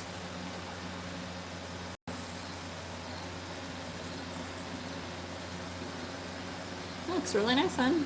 We're getting there. Yeah, I still see some of the areas there. Yeah. We're here. A lot of places. Yeah. It's going good. So hopefully I wasn't getting too ranty with anybody there. Hope you all enjoyed it anyhow. Wolf says, thanks for the info, Roy. You're welcome, sir. Shane Lalonde says, drool, very nice. Graham says, missed a bet, Roy, right there. There's always something to be missed. Alan 4657 says, beautiful work, Roy. Thank you. JK Canvas says, thank you for great education. Very welcome.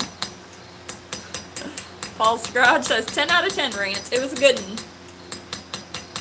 Good.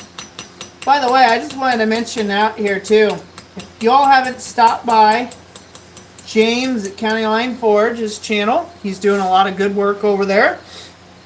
He's trying to keep himself afloat as a professional blacksmith. He's drank the crazy juice and he's made the leap into something that he feels that he's led to do, and he feels real fulfilled at. So I believe he's got an Etsy store and all that. He can, I think it's just County Line Forge is his Etsy store. Yeah, go show him some love if you can. He's working. He makes a lot of tools and stuff. I haven't been completely to his Etsy store, to be honest with you. I've been like 100% busy. I think at one of the we did stop by it briefly during one of the Monday night business live streams. Okay, but that's been a while ago. So go check him out. Also, go check out Paul's Garage. If you want something entertaining, it's really great to take and see Paul's camera work. I love his dry humor and the way he makes what would otherwise be a boring process fun. He's way funnier and fun than I am.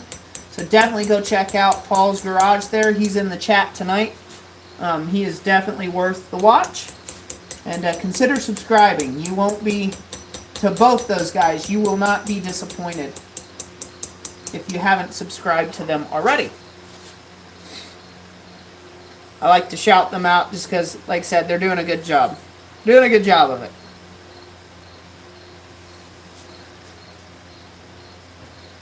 JK Canvas says, I want a County Line Forge hammer. It's just not on my budget, but it's on my wish list.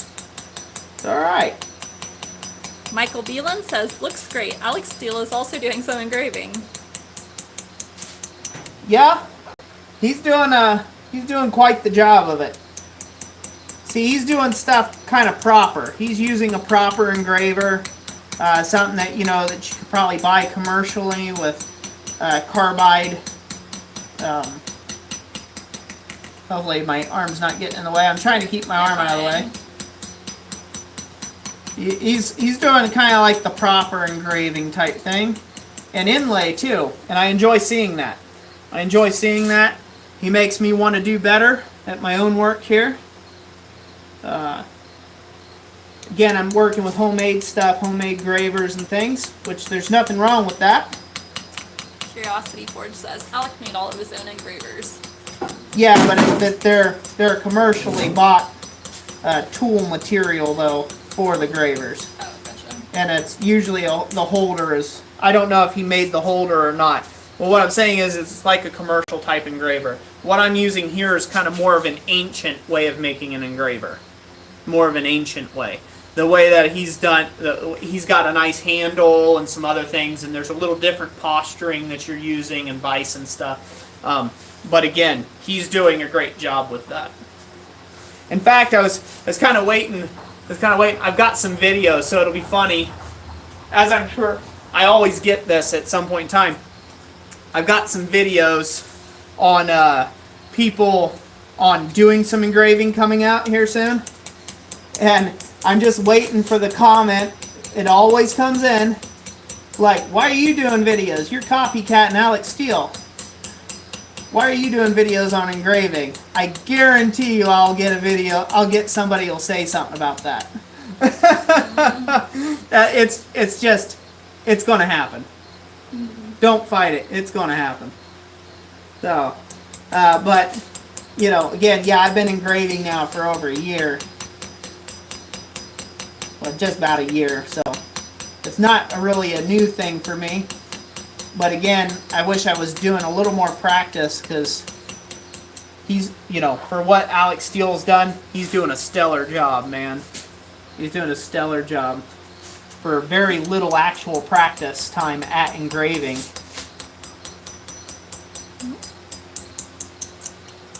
Curiosity Forge says, oh yeah, he bought the ball vise and used some high-grade tool steel for the gravers. Yep, smart. Daniel Crawford said he's using Silvex and making his own. Good. Technomatic, thank you for the $10 super chat. Thank you, Technomatic. Appreciate that, brother. Alan said, Alec is inspiring, such a young dude with so much knowledge. Yeah. Donald Roberts says, how is that blacksmith from New York doing? He made a hammer for an auction for the donation. Chandler Dickinson. So he is doing well, from what I understand. He's been trying to catch up on orders and things. So he's been really busy working at that. He hasn't been putting out a lot of content, but he's been doing those. He's been toying around with doing some live streaming here recently. So that was awesome to see that. And he looks like he's doing a lot better mentally now. You know, he's finally moved over to his shop. And like I said, he looks like he's doing a lot better mentally than where he was. He looks like he's in a much better place, which is awesome to see. So, yeah, he's doing well, and it really helped him out. So thank you all who donated and contributed to that hammer. Auction. So, yep, for that auction, running up the auction there. Let's see here.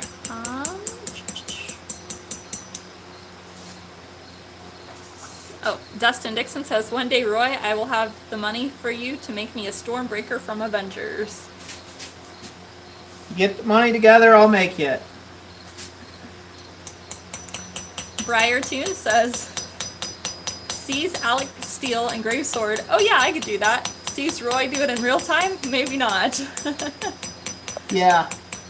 So I want to point that out too, real quick. I plan on doing an actual video on this, and I, you know, whenever you put Alex Steele in a photo or use his name or something like that, people might come across thinking you're doing something the wrong way. So I haven't thought a way of not making it a clickbaity title yet. But I go in, I watch Alex Steele from time to time. I haven't had a chance to watch him a whole lot lately. I've been having a hard time just keeping up with guys that I usually watch on the regular. And he's one of them, but you know, I've been trying to show some love and show up in some smaller channels videos and give them encouragement and things. I don't know if that's appreciated or felt, but I hope it is.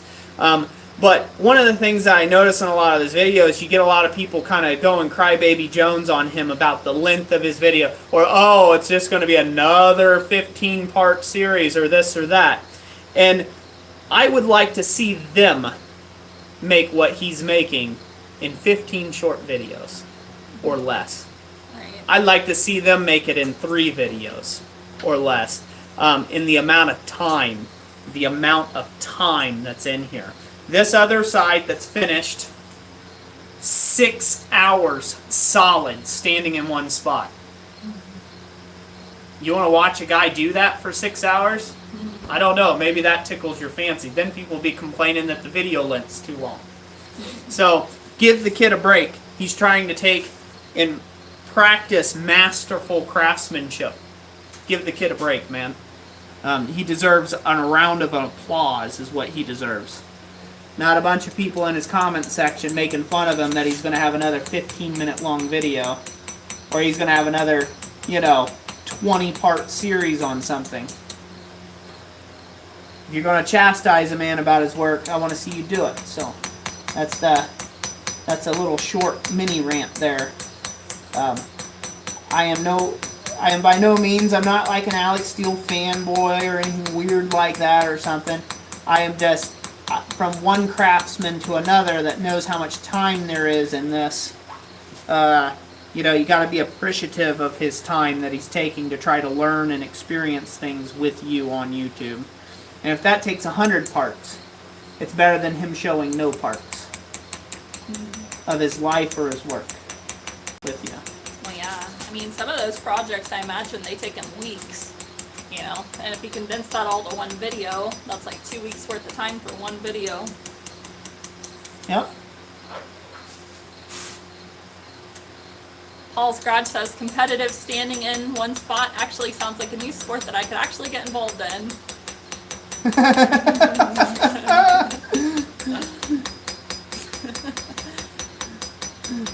See? That's what I'm talking about. Go subscribe to Paul's Garage. He makes boring and uninteresting things funny and awesome. Not that he's boring and uninteresting, but yeah, I mean, he can make anything fun. Like he did his whole forge build here recently. And got that set up. And where most people would be like, video's too long, you're boring. Why are you doing that for? Should have done it differently. Like, you won't get that with his channel just because you're just like, dude, this is great. I just go to listen to him talk. I just like the way he talks. You wrote, thanks for the shout out. Make the process fun because I can't make the project good. Monkey face. Hey, as long as you're doing what you can. Oi, oi, oi. Oy vey. Tyler Anderson says, man, do you work this late on average? When it calls for it, yes. So,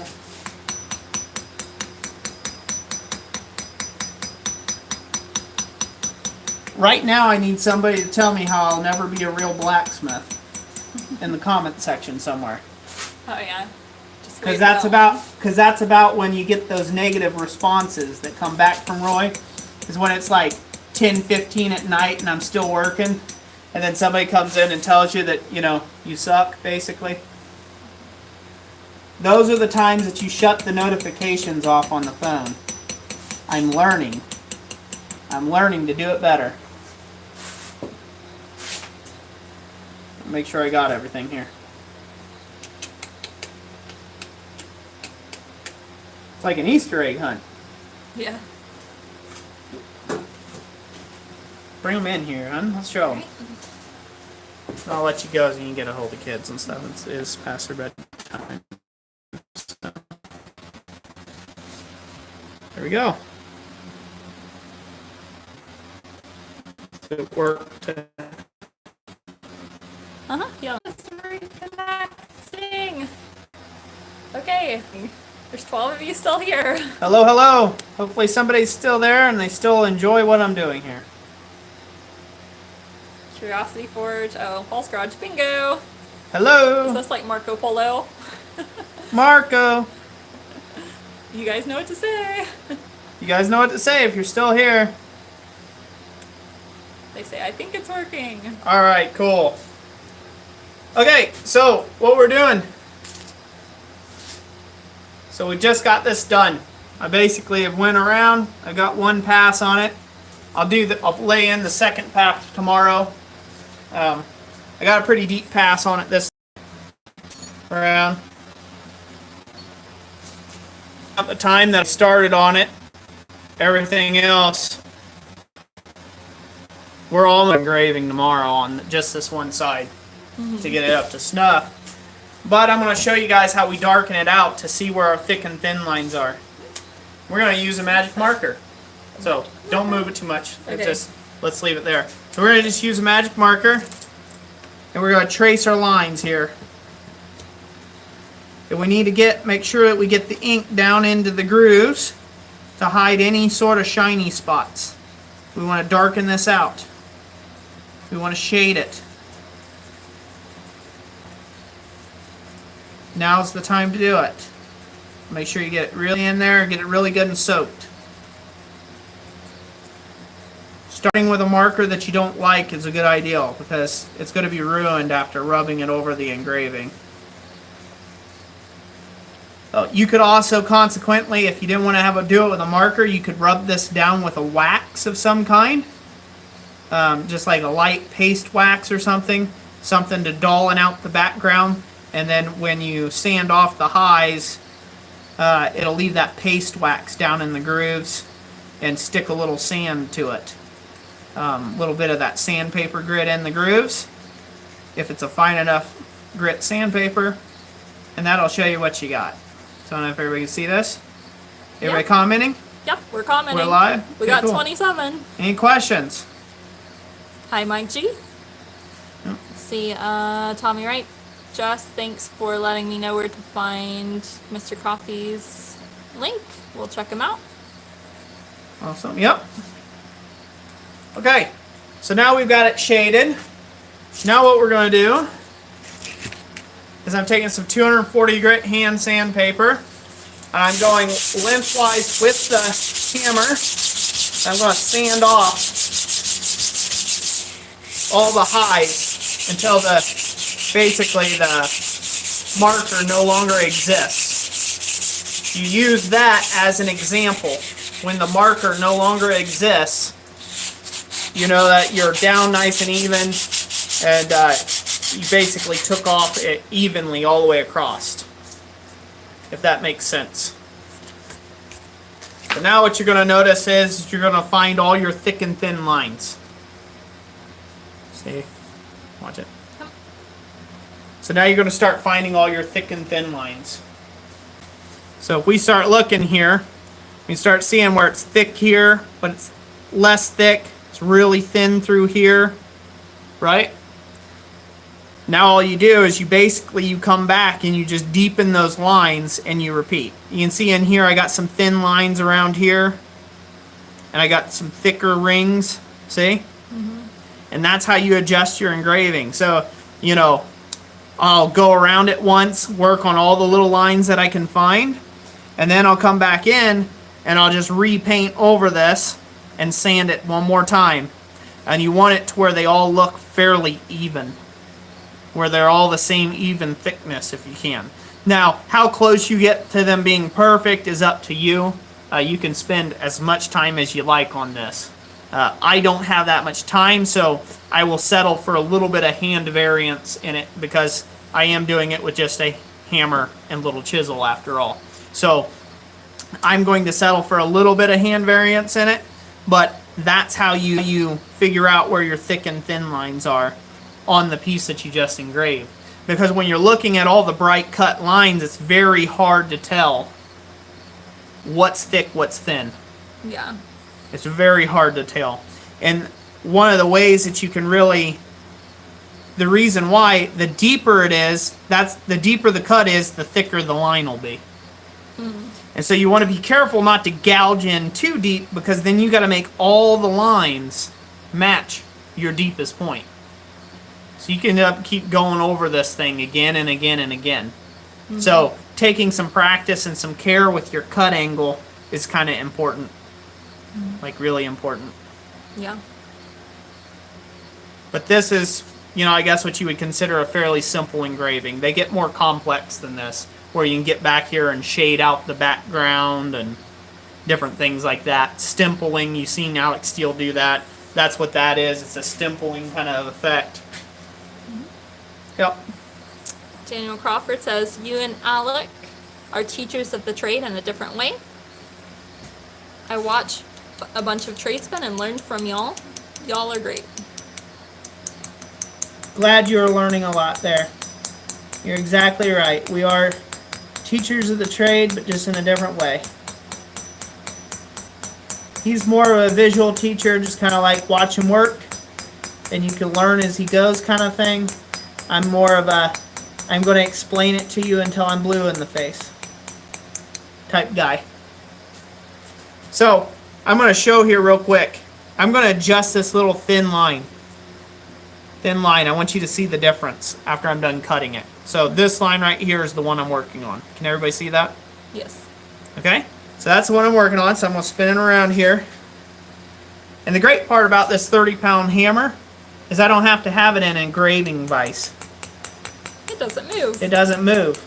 Not a bit. So we're just going to keep up this small tapping work. Tap, tap, tap, tap, tap. Do I need to move? Nope. Nope. I'll just rotate the piece if I need it. So we're going to come right on around with it. I just want you guys to see the, kind of see the difference after I actually reshade it.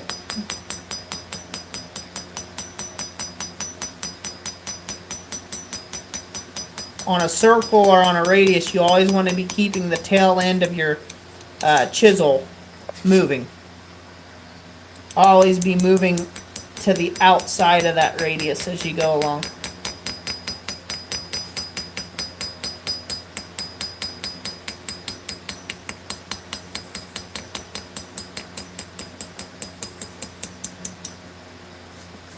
There we go. Alright, so can everybody see that bright cut line? Yep. So this is the thin part that we were working with over here. Now we bright cut it. Now I'll put a little marker on there. So darken it out. And then normally I would do a bunch of lines before I do this part. Then sand that off. We're still Okay, well, I think we're fine. We're still here. So, yeah, so there you go. Dark cut line. That's how you fit lines to get them even and thick. So, Cool. all right. Well, I'm going to take a break here and talk to you all mano a mano. And I'm going to let Jessica go put our kids in bed. So, everybody say goodbye to Jessica. Everybody say goodbye to Jessica. It's been fun hanging out and watching. Engraving. Yep. Dad joke. Curiosity. See, if you get a chance to scroll up a little bit, Wifey Donnie had a question for you. YP Donnie, I'm trying to come for you. So I'm I'll let you run. going African May. All right, love you. Love you. Bye. Bye. Have fun. All right. Say goodbye to Jessica. Everybody say bye to Jessica. Bye! Farewell! All right, African May. I'm a beginner blacksmith. I'm reading YP Donnie's message here right now. Sorry I didn't get with you. I'm thinking of selling simple hooks and things. What's a good tip on marketing my stuff online for cheap?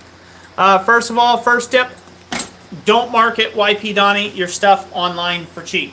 You're going to end up getting hung up on your shipping costs. So you need to establish a base price that you need to get paid minimum per hour, and then fit as many items as you can within that hour to get that price point down for your customers if you are trying to take and go cheap.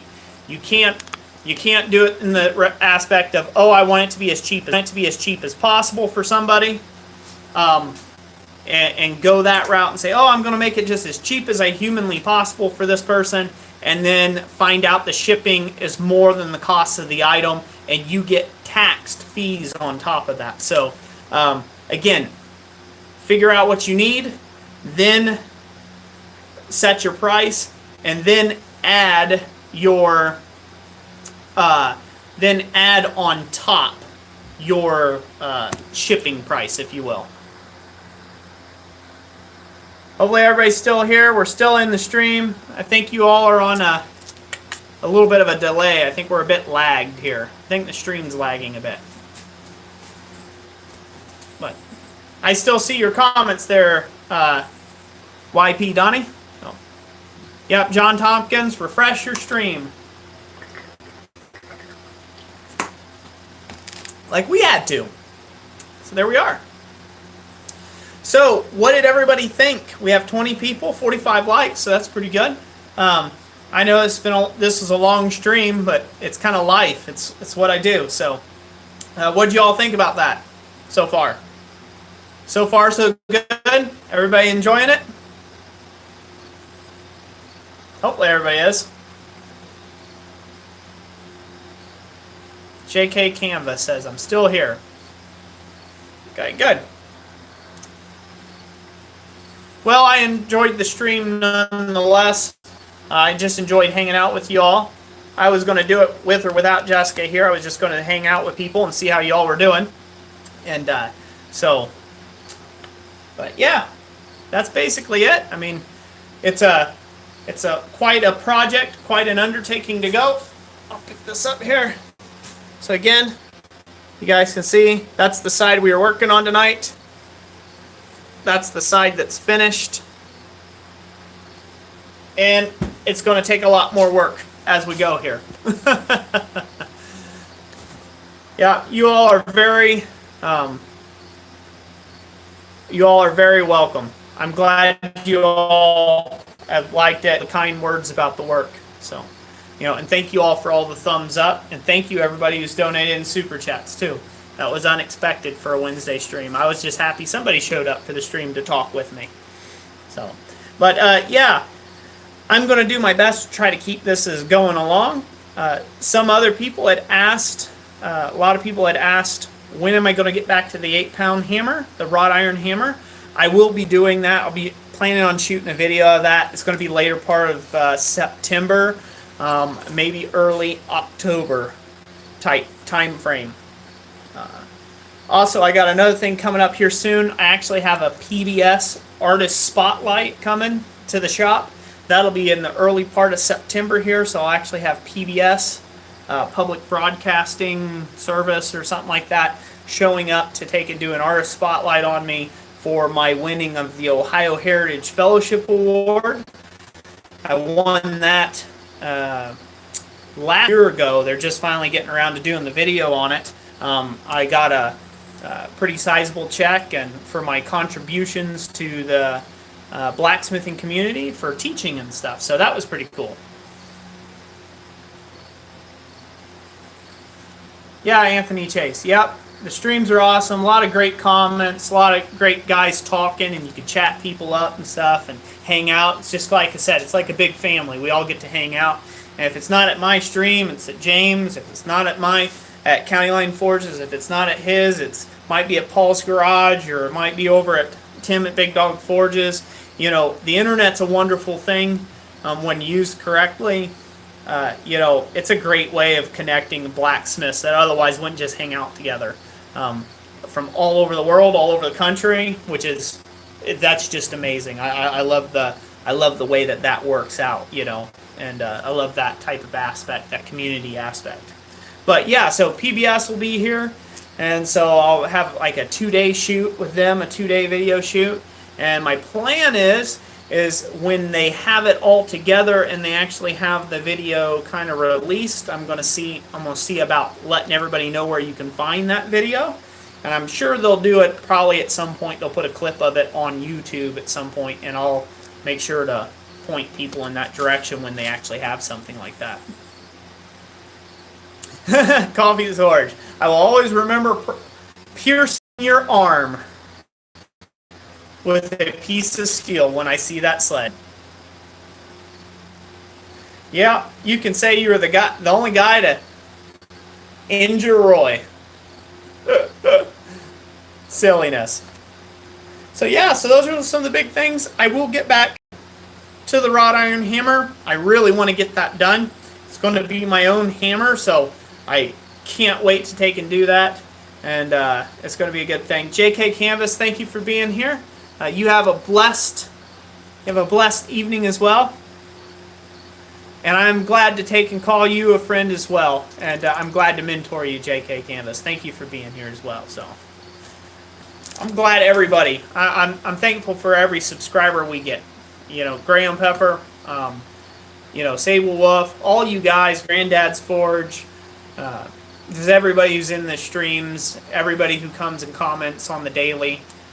On our videos. I greatly appreciate every last one. Again, I apologize for not really being much in the comment section and things like that, but I've been super stressed and crazy tight deadlines and things like that. I got out 4 different copper bowls that I had to forge this week, and several fireplace frames and things like that. Fiery, see you later, Roy. I gotta log off. Good night, Fiery. Thank you for being here. Glad you enjoyed. Hopefully you enjoyed the stream. Thank you for being here. Yep, Billy T said have a great night, gentlemen. So that's good. And if you're leaving too, have a great night, Billy T. So, but yeah, so that's basically what I know. We will get back to doing just regular projects and things like that as the earth turns and the jobs start slowing up a little bit. I'll get back into the forge and do a lot more educational content and things of that nature. Right now the jobs are going pretty good. I've also got several plans in the works to kind of keep myself busy, mainly through the rest of the winter. It usually slows down around the first of the year, but we're going to get back to forging videos and things like that. So. Yeah, Daniel Crawford, yep, you got to make a living before you make YouTube. So, and that's very true. It kind of comes down to it. I've mentioned it before that, you know, people who support, like Jessica and I, like on YouTube, and, you know, you guys support the channel and you donate, and people who are nice enough, they send me great things. It's like Christmas, man. It's like Christmas today. I got all sorts of goodies in the mail, you know. Like that type of stuff, it really does help out making this more of a reasonable option and not so much of a deficit, so to speak, to do. A lot of guys can't kind of float that difference. They either think they can go all YouTube and do nothing but YouTube, and then they realize their bills still exist, and then they're like, give me, support me on Patreon, support me here, do this, do that, do this. And then they find out that, people wanted to support them, but they weren't exactly thinking they needed to pay all their bills, right? And so you got that kind of end of the spectrum, and then you got other people who can't balance work life with YouTube life, and so YouTube goes on the back burner. And so they get a lot of views, they get a lot of subscribers, they get a lot of Patreon supporters, they get a lot of people who want to support the channel, but they can't balance those two and make them work together. And so then they go off on, well, you almost never hear no hide, no hair of them again. And so I'm trying real hard not to be either one of those two. As far as being a professional blacksmith on YouTube, that's probably not going to happen. As far as being a teacher, being a full-time teacher and instructor, I believe that'll happen at some point. Kind of got to get the name out there more. Maybe I got to get a few more gray hairs in my beard first before I'm considered worthy or whatever. I don't know. But, I'm going to keep doing the free content on YouTube, and then the way I supplement the channel, again, to make pay for steel and just the cost of time that I'm not working, that I'm not working on my customers' orders to make YouTube videos. To supplement that time, I do things like the Power Hammer plans, people that support us in Super Chat, Teespring, things like that. Those things come in and help supplement that time, and it's just great. So, hi, baby. Well, have a good night's sleep, okay? Okay. I love you. You come give me a hug? Okay. Come here. Love you. Sleep well. So, that was my daughter. Give me a kiss and hug good night. So, Shane Leno, have a good night too as well. Great feed. I'm glad you enjoyed it. Let's see here. Let me try to hear. Let's see here. You're good people, Roy. Really glad to know you and Jess. Thanks, Coffee. Mr. Coffee, appreciate that. Yeah, YP Donnie, it's hard to be a good husband and father too, all at the same time. Paul's Garage, yeah, you're not that much older than me, brother. So I'm going to be watching the gray hair thing. Yeah, hey, you can be a professional blacksmith. You got a few gray hairs? Boom, you're in. You're in like Flint. That's funny. Yeah, age gets us all eventually, doesn't it? It does. It does. I'll be 30 this year. October 17th is my birthday. And I'll be 30 years old. So, but yeah, so I'm trying to balance the best I can. Trying to bring content that is, interesting enough for people to watch. Watching me engrave something for 6 hours, that's not going to cut it. Getting camera angles, as you can see, is very tough to get on something like this. And then the focus that it takes, so this way you're not screwing up an engraving that you've just wasted 3 hours of your life on. Again, it's a tough balance to do that. I hope to, again, just continue to provide good content for people to watch, good stuff that'll allow people to, really learn something. I hope you guys are learning something. Ultimately, that's the deal here. If I feel like I get to a point where, I'm not really having an impact on anybody anymore, or that, people are not benefiting somehow or getting some sort of information from me on YouTube, it just wouldn't be worth my time at that point, and I'd probably just quit YouTube at that point, because somebody has to be getting value. They have to be getting value, because otherwise it's not worth it. It's just not worth it, the amount of time, the incredible amount of time that it takes to do YouTube. So yeah, so make sure you support all your favorite creators out there. Just continue that trend. Show love to everybody out there that, that you guys find, have impacted you in some sort of way. That's what I wanted to say. If you found a creator out there that, you know, you really like their stuff, they've really had a big impact on you, they've helped you out, figure out some things, maybe made your life a lot easier, this or that or what have you. Show them some love out there. And it just helps, again, think of it as kind of giving them a tip and just as like a thank you kind of thing. And you don't have to feel obligated to do that for those people, me especially, every single month or every single live stream or every single day or something like that.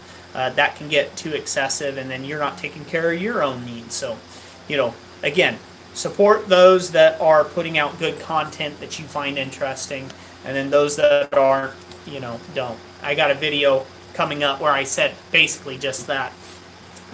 But, you know, Jessica and I greatly appreciate everybody sticking with us, even though the camera quality went down and internet and all that other stuff. But that was a business decision, unfortunately, we had to make. Yeah, I have a lot of gray. Check out my avatar. Yep, Save a Wolf. A lot of gray. Yeah, Mr. Coffee, your daughter is older than me. That's all right.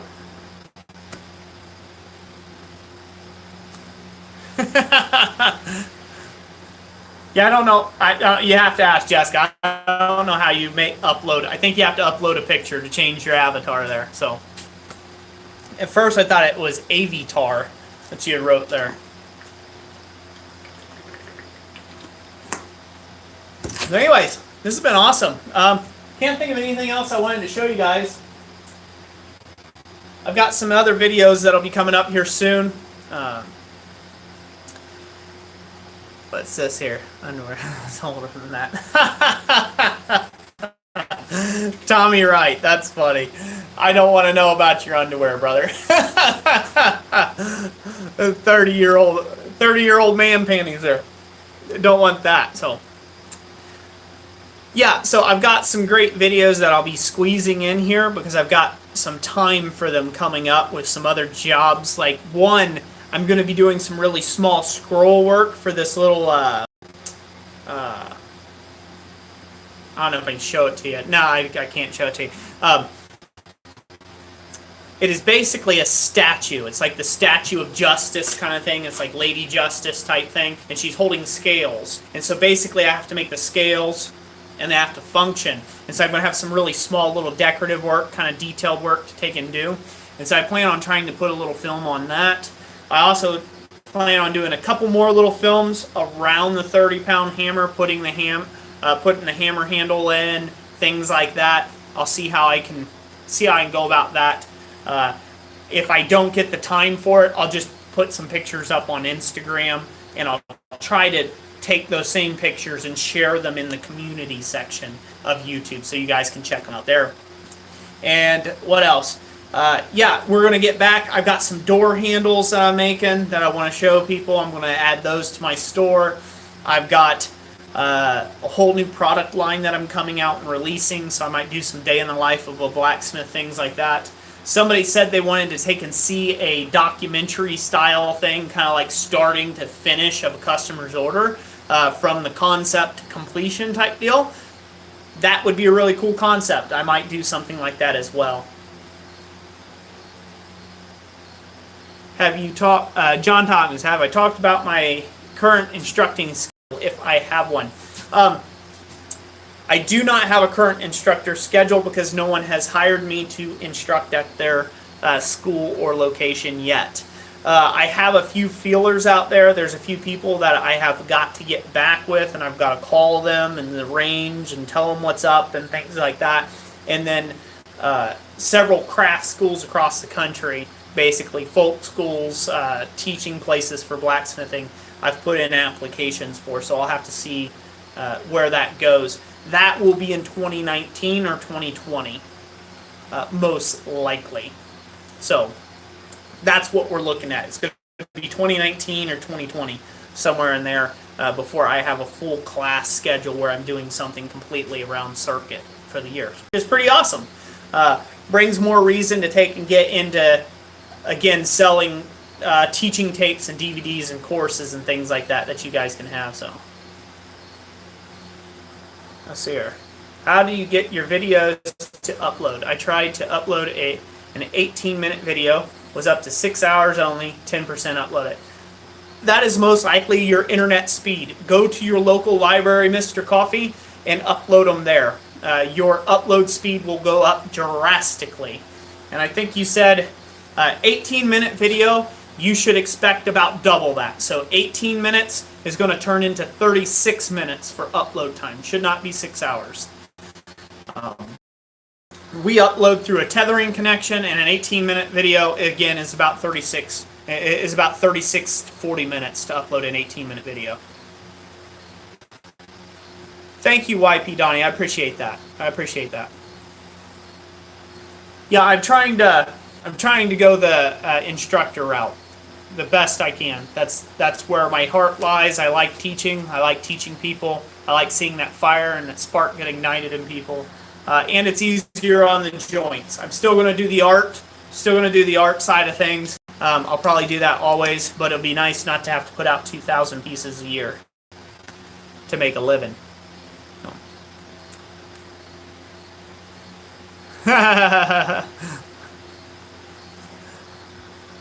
Yes, Mr. Crawford. Yep, I'm 30. Oh. Nope, I won't hit you with a 30-pound hammer.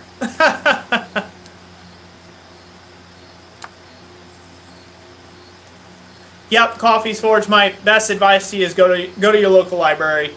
Just sit in there, upload, connect to their free Wi-Fi service. It's going to be way quicker than what you got at home if you got a real bad Wi-Fi service. Ball's Garage. 30? That old? Wait, I'm 30. Yeah. It sneaks up on you. It sneaks up on you. So I've come to terms with it. I'm okay with it. You know, we all have to grow old, and well, look at it. I could be like hideous or something at the age of 30. I could be maimed. I could be dead. I could be an addict. I could be all sorts of different things. But you know, here I am being a YouTube blacksmith, right? I'm being a professional blacksmith. I'm being all these great things. I've got 3 kids and a wonderful wife, and you know, a man can't really ask for any more. He just can't. I'm very blessed and highly favored when it comes to that. So I'm very thankful for the age that I have gotten to so far.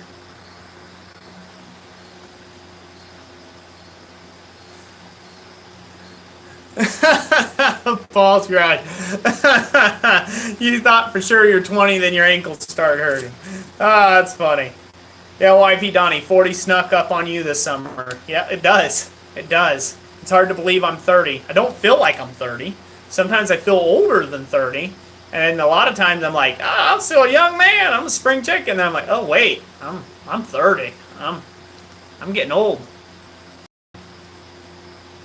Yeah, that'll keep you young working with kids and teenagers.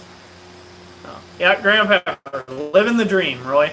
Yes, I am. I'm living the dream. And I'm very fortunate. And I don't take that lightly. Don't take it lightly. Yeah, Paul Garage, when you go from feeling like 50 to 30, that's a huge improvement. Yep. So, yeah, I haven't been keeping up with my normal workout routine that I would normally do and things like that. Kind of took a break from it.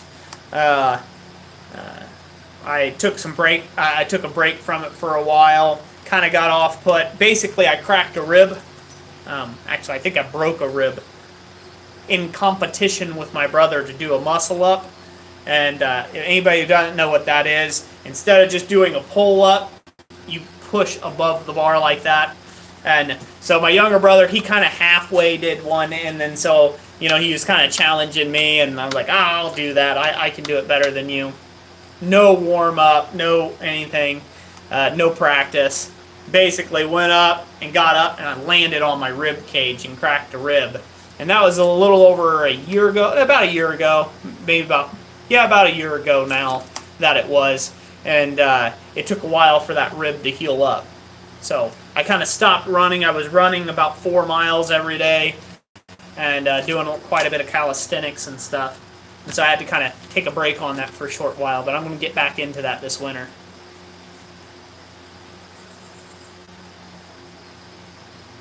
Everybody's talking about the grandchildren. I don't even want to think about that yet. Don't even want to think about that yet. It'll be a while. So, all right, guys. Well, I'm going to call it. Thank you all so much for joining me tonight to watch a otherwise fairly boring video on Roy putting some lines in the side of a hammer. I hope you enjoyed it anyhow. I hope you found something informative. Thank you all once again for being part of the channel. Thank you for sticking with me. Some of you for as many years as you have so far. God bless each and every last one of you. And you know, I really do appreciate you being part of the channel. I can't say that enough.